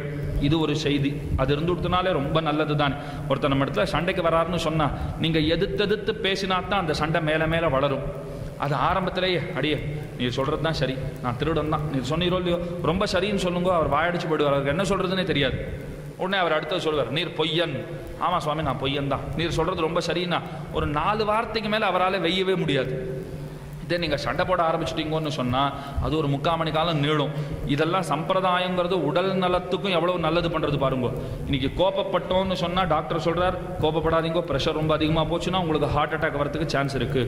கொழுப்பு, அதனால் கோபம் வருது, ஹார்ட் அட்டாக் வரதுக்கு சான்ஸ் இருக்குது. ஒருத்தர் வெச்சார்னா நமக்கு ஆவேசம் வருது, ஒருத்தர் கோபப்பட்டார்னா நமக்கு ஆவேசம் வருது, உடம்பெல்லாம் அப்படியே படபடத்து போகிறது, கை காலெல்லாம் நடுங்க ஆரம்பிக்கிறது. ஆக்ரோஷமாக சண்டை போட போகிறோம்னா அவருக்கு ஒன்றும் நஷ்டமே கிடையாது, எல்லாம் நம்ம உடல் நலனைத்தான் பாதிக்கும். ஆண்டாள் அழகா சொல்றா, நானே தான் ஆயிடுகன்னு சொல்லிடுங்களேன். அப்படி சொன்னா என்ன ஆகும்னா, உன் உடம்பாவது கெடாது இருக்கும், குறைஞ்சபட்சம் ரத்த அழுத்தமெல்லாம் அதாவது சரியான சீரான நிலையில் இருக்கும், மார்பினுடைய படபடப்பு அதனுடைய இயக்கம் ரொம்ப சீராக இருக்கும். நீ அப்படியே எது சொன்னாலும் நான் தான் சொன்னேன், நீ சொல்கிறது ரொம்ப ரொம்ப சரி. இதுதான் ஒருத்தர் ரொம்ப அழகாக சொன்னார், உன்னை ஒருவர் ஏசுகிறார்னு சொன்னால், வைகிறார்னு சொன்னால் நீ ஒரு முடிவெடுத்து விடு. என்ன முடிவு எடுக்கணும்னா, அவர் பேசுகிற பாஷையே உனக்கு தெரியாதுன்னு முடிவெடுத்துரு. எவ்வளோ சௌரியமாக போச்சு பாருங்க. இப்போ நான் உங்களை தமிழில் வெசேன்னு சொன்னால் உங்களுக்கு என்ன வரும், கோபம் வரும். ஆனால் இப்படி ஒரு முடிவு எடுத்துருங்கோ, எங்களுக்கு தமிழே தெரியாதுன்னு ஒரு முடிவு எடுத்துருங்கோ. நான் என்ன சொன்னாலும் உங்கள் காதில் விழவே விழாது. ஏன், தமிழே எனக்கு தெரியாது சுவாமி, நீர் என்ன வேணாலும் சொல்லும். இப்போ உங்களை நான் ஏதாவது காஷ்மீரி பாஷையில் வெஸ்ஸா உங்களுக்கெல்லாம் புரியுமா? சிரிச்சுண்டே வைக்கிறேன்னு வச்சுக்கோங்களேன். காஷ்மீரி பாஷையில் உங்களை பார்த்து காத்தாலேருந்து சாயங்காலம் வரைக்கும் வேலை வெட்டியெல்லாம் விட்டுட்டு உட்காந்துருக்கீங்களே அப்படின்னு நான் சிரிச்சுண்டே சொன்னால் உங்களுக்கு புரியாது. ஏதோ கொண்டாடுறாரு போல் இருக்கு நம்ம தான் நினச்சிப்பீங்க. இது தமிழில் சொன்னால் ஏதோ போனா போட்டோம், நீர் உபன்யாசம் பண்ணுறீரேன்னு உட்காந்தா காத்தாலேருந்து சாயங்காலம் வரைக்கும் வேலை வெட்டி இல்லாமல் இருக்கும்னு சொல்கிறீரா அப்படின்னு உங்களுக்கு கோவம் வந்துடும். அப்போ என்ன பண்ணணும்னு சொன்னால், உங்களுக்கு தெரியாத பாஷையில் நான் வெஸ்ஸதான் நினச்சுட்டீர்களானால் எந்த நஷ்டமும் கிடையாது. உடம்பு கெடாத இருக்கும் குறைஞ்சபட்சம், ஆத்மா கெடாத இருக்கும் அதிகபட்சம். இது ரெண்டுமே ரொம்ப ரொம்ப முக்கியம். ஒருத்தரோட சண்டைக்கு போனால் என்னென்ன நஷ்டங்கள், உடம்பு கெடும், ஆத்மாவுக்கும் அழுக்கு. இப்போ நீங்கள் சொல்கிறதெல்லாம் வாஸ்தவம் தான், நான் திருடன் தான் நீங்கள் முடிவெடுத்துட்டீர்களானால், இப்போ உங்களை பார்த்து நான் திருடன் தான் சுவாமி நீங்கள் சொல்கிறது சரிதான், நான் திருடன் தான், ஏன் வாயடிச்சு போயிடுவேன், எனக்கு வேற ஒன்றும் சொல்லவே தெரியாது, நான் என்ன தள்ளடிச்சுவேன், என்ன சொல்லுவேன், ஐயோ என்ன சொன்னாலும் நான் தான் இது ஒத்துண்டுறது. இதுக்கு மேலே இதோட சண்டையே போட முடியாது. என்றைக்குமே சண்டை எப்போ நீளும்னு சொன்னால், எதிர்வாதம் பண்ணினாத்தான் நீளும். எதிர்வாதம் பண்ணலன்னா நீளவே நீளாது. இது இந்த திருப்பாவை பாசுரத்தில் ஆண்டாள் காட்டி கொடுக்கிறாள். வெளியில இருக்கிறவாள்லாம் உள்ள இருக்கிற பெண்ணை பார்த்து, எல்லே இளங்கிளியே இன்னும் உறங்குதியோ, காத்தால பொழுது விடிஞ்சு போச்சு, இன்னும் கூடவா நீ தூங்கிட்டு இருப்ப, தூங்கு மூஞ்சின்னு வெளியில இருக்கிறவா சொல்லிட்டா. சில்லன் நடையன் மின், உடனே அந்த பெண்ணு கோவம் வந்துடுத்து. உள்ள இருக்கிறவ என்ன சொன்னா தெரியுமா, இப்படியா கடுக்கடுப்பா பேசுவா, கொஞ்சம் பொறுமையா பேச தெரியாதா உங்களுக்கு எல்லாம், கொஞ்சம் இனிமையா பேச தெரியாதா, சில்லன் நடையன் மின் நங்கமீர் போதருகின்றேன், எல்லாம் நான் வரேன், எனக்கு எல்லாம் தெரியும், கொஞ்சம் அமைதியா பேசுங்கோ அப்படின்னு அவ சிடுக்கென உள்ளிருந்து பதில் மொழிந்தாள். வெளியில இருக்கிறவா கொஞ்சம் கோபமா பேசிட்டா சரி, உள்ள இருக்கிறவளும் அதே மாதிரி பேசிவிட்டாள். உடனே வெளியில் இருக்கிறவர்கள், வல்லையுன் கட்டுரைகள் பண்டே உன் வாயறிதும், நீ பெரிய வாயாடின்னு ஏற்கனவே கேள்விப்பட்டிருக்கோம், இன்னைக்கு தான் தெரிஞ்சுது, உன் வீட்டுக்கு வந்த உடனே தெரிஞ்சு போச்சு பாத்தியா, நீ பெரிய வாயாடி, அது எங்களுக்கு முன்னமேயே தெரியும். வல்லியர்கள் நீங்களே. உடனே உள்ள இருக்கிறவ சொன்னா, நான் ஒன்றும் பெரிய ஆசாமி கிடையாது, நீங்கள்லாம் தான் ரொம்ப பெரியவர்கள், உங்க பெரியவா லட்சணம் எனக்கு தெரியாது அப்படின்னு உள்ள இருக்கிறவ சொல்றா. சொன்ன உடனே கொஞ்சம் யோசிச்சு பார்த்தா, இப்படி திரும்ப திரும்ப ஒருத்தர் சொன்னதுக்கு எதிர்த்து நாம பேசிட்டு இருந்தா நம்முடைய ஆன்ம நன்மைக்கு அது இழுக்கு. என்னைக்குமே ஆத்மா அனர்த்தப்பட்டுடுத்தோன்னு வச்சுக்கோங்க, அது கடை தேறுவதற்கு வழியே கிடையாது. பாகவதர்களிடத்துல என்றைக்கும் நாம் அன்பாகத்தான் பழக வேண்டும். ஒருத்தர் நம்மிடத்துல கோபித்து கொண்டாலும் அவருக்காக நம்ம ஸ்வபாவத்தை நம்ம மாத்திக்கவே கூடாது. அவர் கோவப்பட்டார்றதுக்காக நம்மளும் கோவப்பட்டா, அவர் வேற ஏதாவது தப்பான காரியம் பண்ணால் நம்ம போய் அதை பண்ண முடியுமா? ஆக நாம நம்முடைய இயல்பிலிருந்து என்றைக்கும் நழுவுவதென்பதே கூடாது. அதை மனசுல வச்சுக்கோங்க. அதைத்தான் ஆண்டாள் தெரிவிக்கிறாள், நானே தான் ஆயிடுக. ஐயோ இவ்வளோ நேரம் ஏதோ தப்பா நான் கோபப்பட்டுட்டேன், நீங்க என்னென்ன என்னிடத்துல குற்றச்சாட்டுக்கள் எல்லாம் வைக்கிறீர்களோ அதெல்லாம் என்னிடத்துல உண்டு, நான் ஒப்புக்கொள்ளுகிறேன், நான் தாழ்ந்தவள். இதுக்கு மேல பாருங்க, அந்த பாசுரத்துல வாக்குவாதமே இல்லை. எப்ப நான் தான் ஆண்டாள் சொல்லிவிட்டாளோ, அதாவது உள்ள இருக்கிற பெண் பிள்ளை எல்லா குற்றச்சாட்டுக்களும் என்னுடையதுன்னு இசைந்து விட்டாளோ, அதுக்கு மேலே சம்வாதம், ஒரு பெரிய உரையாடல், ரெண்டு பேருக்கு நடுவில் வாக்குவாதம், அதெல்லாம் நடக்கவே இல்லை. ஆக விட்டு கொடுக்க நமக்கு பழக்கம் இருக்கிறதுன்னு சொன்னால் உலகத்தில் இருக்கிற அத்தனை பேரும் நமக்கு அன்பர்களே. பெருசா தன்மானத்தை விடலாமா, இப்படியெல்லாம் பல பேர் பேசலாம். என்னைக்குமே சரீரத்தோடு தான் இதெல்லாம் சேருமே தவிர ஆத்மாவுக்கு இதெல்லாம் எதுவுமே கிடையாது. யாரேனும் ஒருத்தர் நம்மை வைதாலும் கூட அவர் சரீரத்தை தான் வைய முடியுமே தவிர ஆத்மா வைய முடியாதே. ஆத்மா அழியாதது. இதைத்தான் பிளலோகாச்சாரியர் ரொம்ப ஆச்சரியமாக அருளி செய்திருக்கிறார். குத்தம் செய்தவர்கள் பக்கல் பொறையும் கிருபையும் உகப்பும் சிரிப்பும் உபகார ஸ்மிருதியும் நடக்க வேணும். உங்களிடத்துல ஒருத்தர் அபராதத்தை பண்ணிட்டார், உங்களை தப்பா பேசிட்டார்னு சொன்னா அடுத்து நீங்க என்ன பண்ணணுங்கிறத அவர் வகுப்படுகிறார். நாம் என்ன யோசிச்சோம், தப்பா பேசிட்டாரா படார்னு ஒன்று கொடுக்கணும்னா அதெல்லாம் பண்ணாதேங்கிறார் அவர். ஒருத்தர் தப்பா பேசினா நீ என்ன பண்ணணும், அவரிடத்துல உனக்கு கிருபை நடக்க வேண்டும். என்ன நடக்கணும் தெரியுமா, தப்பா பேசிட்டாரே என்ன பார்த்து, அவர் சரீரத்தை தானே பேச முடியும், அழியாததான ஆத்மாவை குறித்து அவர் சொன்ன சொற்கள் எல்லாம் செல்லாதுங்கிற ஞானம் கூட அவருக்கு இல்லையே. இப்படி கூட ஒருத்தர் இருக்காரு, ஐயோ பாவம் என்ன வெசுட்டா தனக்கு சந்தோஷம் நினைச்சுட்டு இருக்கார். அப்படி வெய்யறதாலே எனக்கு எந்த விதமான ஹானியும் ஏற்பட போறதில்லை. ஏன்னா ஆத்மா அழியாதது, ஆத்மாவுக்கு சுகமோ துக்கமோ இன்பமோ துன்பமோ இதெல்லாம் கிடையவே கிடையாது. இது கூட அவருக்கு தெரியலையே. அடுத்தது நாம் என்ன நினைக்கணுமா, என்ன வெசுட்டதுனாலே எனக்கு கோபம் வரலன்னாலும் நான் பகவானுக்கு தொண்டன், என்ன வெசதுனாலே பகவானுக்கு அவர் மேல கோபம் வரும். நாம பெருமாளத்துல பிரார்த்திக்கணுமா, ஐயோ பாவம் தெரியாதவர் வெசுட்டார், அவர் இடத்துல நீ கோபித்துக் கொள்ளாதே, என்னமோ அறிவின்மையாலே செய்திருக்கக்கூடிய காரியம் அப்படின்னு அவருக்காக பகவானிடத்துல போய் பிரார்த்தித்துக் கொள்ள வேண்டும். சரி சுவாமி, வெய்யறதுக்கெல்லாம் நீர் சொல்றீர் வாஸ்தவம், அவர் என்ன அடிச்சுட்டா நான் என்ன பண்றது? வெஸ்ஸா நீர் தப்பா நினச்சிக்க வேண்டாம், பெருமாள் இடத்துல போய் பிரார்த்திக்கலாம், இதெல்லாம் பண்ணலாம். பலார்னு நடந்து போயிட்டே இருந்தால் கன்னத்தில் பலார்னு வச்சு விட்டாரு, என்ன பண்ணுறதுன்னா திருப்பி அடிக்கலாமான்னா கூடவே கூடாது. அந்த இடத்துல தான் பிள்ளலோகாச்சாரியர் அருளும்படியான உயர்ந்த திருவாக்கு. பிள்ளலோகாச்சாரியர் சொல்கிறார், உனக்கு யார் விரோதி அப்படின்னு கேட்டார் அறவாங்கினவனை பார்த்து. நான் சொன்னேன், என்ன அடிச்சாரே அவர் தான் எனக்கு விரோதி. கிடையவே கிடையாது மானிடா, இந்த ஆத்மா சரீரத்துக்குள்ளே சிறை இருக்கிறது, நீ தான் உனக்கு விரோதி, சரீரம் தான் உனக்கு பெரிய விரோதி. ஏன் இந்த சரீரம் நமக்கு விரோதின்னா, இந்த சரீரம் இருக்கிறதுனால தானே ஆத்மா இன்னும் பெருமானை அடையவே இல்லை. இது ரெண்டும் ஒன்றா இருக்கிறப்ப பகவானை அடையவே முடியாது. சரீரத்தை விட்டால்தான், இவ்வுடலை விட்டு ஆத்மா நீங்கினால்தான், இறப்பிற்கு பின் தான் ஆத்மா பகவானையே அடைய முடியும். ஆக பகவானை அடைவதற்கு யார் நமக்கு எதிரின்னா, இந்த சரீரம் தான் இப்போ எதிரியா இருக்கு. பிள்ளலோகாச்சார் என்ன உயர்ந்த கருத்து காட்டுறார் பாருங்கோ. அப்ப என்ன ஒருத்தர் அடிச்சிட்டார்னு சொன்னால், என் விரோதியை அவர் தன் விரோதியாக நினைத்து அடித்திருக்கிறார். சுவாமி இதெல்லாம் கேட்கறதுக்கு வேணும்னா ரொம்ப நல்லா இருக்குமே தவிர, நடைமுறையிலே அனுஷ்டானத்திலே எல்லாம் கொண்டு வருவதற்கு நம்மாலெல்லாம் முடியுமான்னா முடியாதுங்கிறது இருக்கலாம். ஆனால் இதெல்லாம் நமக்கு இந்த குணங்கள் வர வேண்டும்ங்கிற பிரார்த்தனையாவது இருக்க வேண்டும். ஆக என்ன ஒருத்தர் அடிச்சுட்டார்னு சொன்னால் நான் போய் அவருக்கு போய் தேங்க்ஸ் சொல்லணும். ஏன் தேங்க்ஸ் சொல்லணும்னா, சுவாமி இந்த சரீரம் எனக்கே விரோதி, என் விரோதியை நான் தான் அடிச்சுக்க முடியல, நீர் என் விரோதியை எனக்காக நீர் அடிச்சீரே, இது எவ்வளோ பெரிய உபகாரம். இந்த உபகாரத்துக்கு உமக்கு நன்றின்னு நீங்கள் கையை பிடிச்சுட்டீர்களானால் அவர் அப்படியே மெய்மறந்து போடுவார். ஐயோ, அடிச்சு கூட ஒருத்தன் இந்த மாதிரி குணத்தை வெளிப்படுத்துகிறான்னு சொன்னால் இவனை அடித்தது தப்புன்னு அவர் நினைச்சு கொள்ள வேண்டும். இன்னா செய்தாரை ஒருத்தல் அவர் நாண நன்னயம் செய்து விடல்ங்கிறது திருக்குறள். உங்களுக்கு யார் யாரெல்லாம் தப்பு பண்ணி இருக்கிறார்களோ அவர்களுக்கும் நன்மையையே செய்யுங்கோள், அவர்களுடைய ஆத்மாவினுடைய நன்மையையே நீங்களும் விரும்ப வேண்டும். அப்படி நடந்தால் தான் பகவானுடைய திருவுள்ள முகக்கும். அதைத்தான் இன்றைய சமுதாயத்துக்கு ஆண்டாள் நாச்சியார் சொல்ல வருகிற இன்னொரு முக்கியமான செய்தியாக நாம் கொள்ளுதல் முக்கியம். ஆக என்னென்ன செய்தி சொல்லியிருக்கா பாருங்க.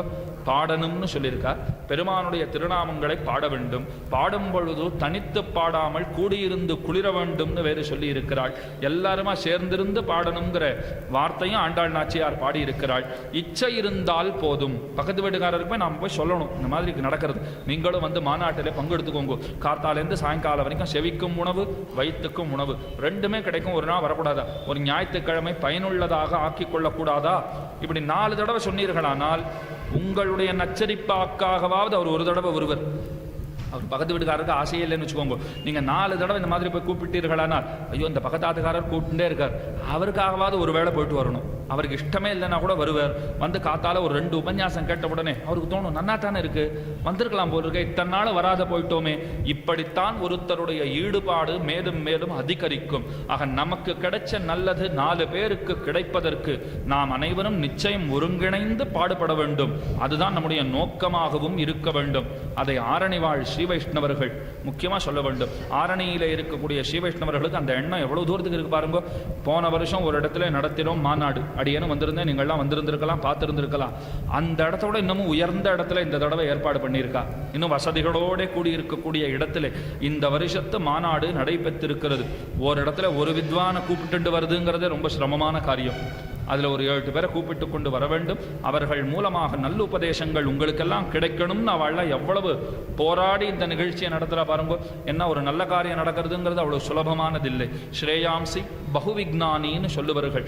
நல்ல காரியத்துக்கு 1000 அல்ல, லட்சம் அல்ல, கோடி தடங்கல்கள் ஏற்படும். அதெல்லாம் ஜெயிச்சுண்டு தான் ஒரு நல்ல காரியத்தையே பண்ணவே முடியும். ஆக அவர்களெல்லாம் ஒருங்கிணைந்து ஆண்டாள் நாச்சியார் சமுதாயத்துக்கு காட்டி இருக்கக்கூடிய பாதையிலே தாங்களும் பயணிப்பவர்களாய், எல்லாரையும் ஒருங்கிணைத்து செல்ல வேண்டும்ங்கிற ஆசை இருக்கிறவர்களாய் இந்த உயர்ந்த நிகழ்ச்சியை ஏற்பாடு செய்திருக்கிறார்கள். பற்பல உபன்யாசங்களை நீங்களும் கேட்டு மகிழ்ந்திருக்கிறீர்கள். சில பல காரணங்களாலே சில வித்வான்கள் வர முடியாமல் போயிருக்கலாம். சில பல காரணங்கள் ஒத்துண்டிருந்தா கூட கடைசி நிமிஷத்தில் ஏற்பட்டிருக்கக்கூடிய சில காரணங்களாலே வர முடியாது போயிருந்திருக்கலாம், குறையில்லை. அடுத்த தடவை அவர்களும் வந்து நிச்சயம் உங்களுக்கெல்லாம் நல்வார்த்தைகளை சொல்லுவார்கள். ஆக ஆரணியிலே இது போன்ற நிகழ்ச்சிகள் மேலும் மேலும் பல பல நடக்க வேண்டும். அதற்கு பேரருளாளனும் பெருந்தேவித்தாயாரும் என்னென்னைக்கும் துணை இருந்து நடத்தி கொடுக்க வேண்டும்னு பிரார்த்தித்துக் கொள்ளுகிறேன். பேசியவத்தில் ஏதாவது குத்தம் குறைகள் எல்லாம் இருக்குமாயின் பொறுத்தருள வேண்டிக் கொண்டு மேலே வரப்போகிற மார்கழி மாதம் பீடுடை மாதம், பீடை மாதம்னு சொல்லுவாது ரொம்ப தப்பு, பீடுடை மாதம்னு பேர். பீடுனா பெருமை, பெருமை பொருந்திய மாதம், பக்திக்கென்னே இருக்கிற மாசம். அந்த மாசத்திலே நாமும் பக்தியை செய்து ஆண்டாள் நாச்சியாருடைய திருப்பாவையை பாடி கூடியிருந்து குளிர்ந்து எம்பெருமானுடைய திருவுள்ளத்தையும் குளிர்வித்து வாழ வேணும்னு பிரார்த்தித்து கொண்டு அனைவருக்கும் அனைத்து நலங்களையும் வளங்களையும் எம்பெருமானும் எம்பெருமானாரும் எம்பெருமாட்டியும் சேர்ந்து அத்தனை பேரும் வழங்க வேண்டும்னு பிரார்த்தித்துக் கொண்டு அமைகிறேன். ஸ்ரீமதே ரம்யஜாமாத்ரு முனீந்திராய மகாத்மனே ஸ்ரீரங்கவாசினே பூயாத் நித்யஸ்ரீஹி நித்யமங்கலம்.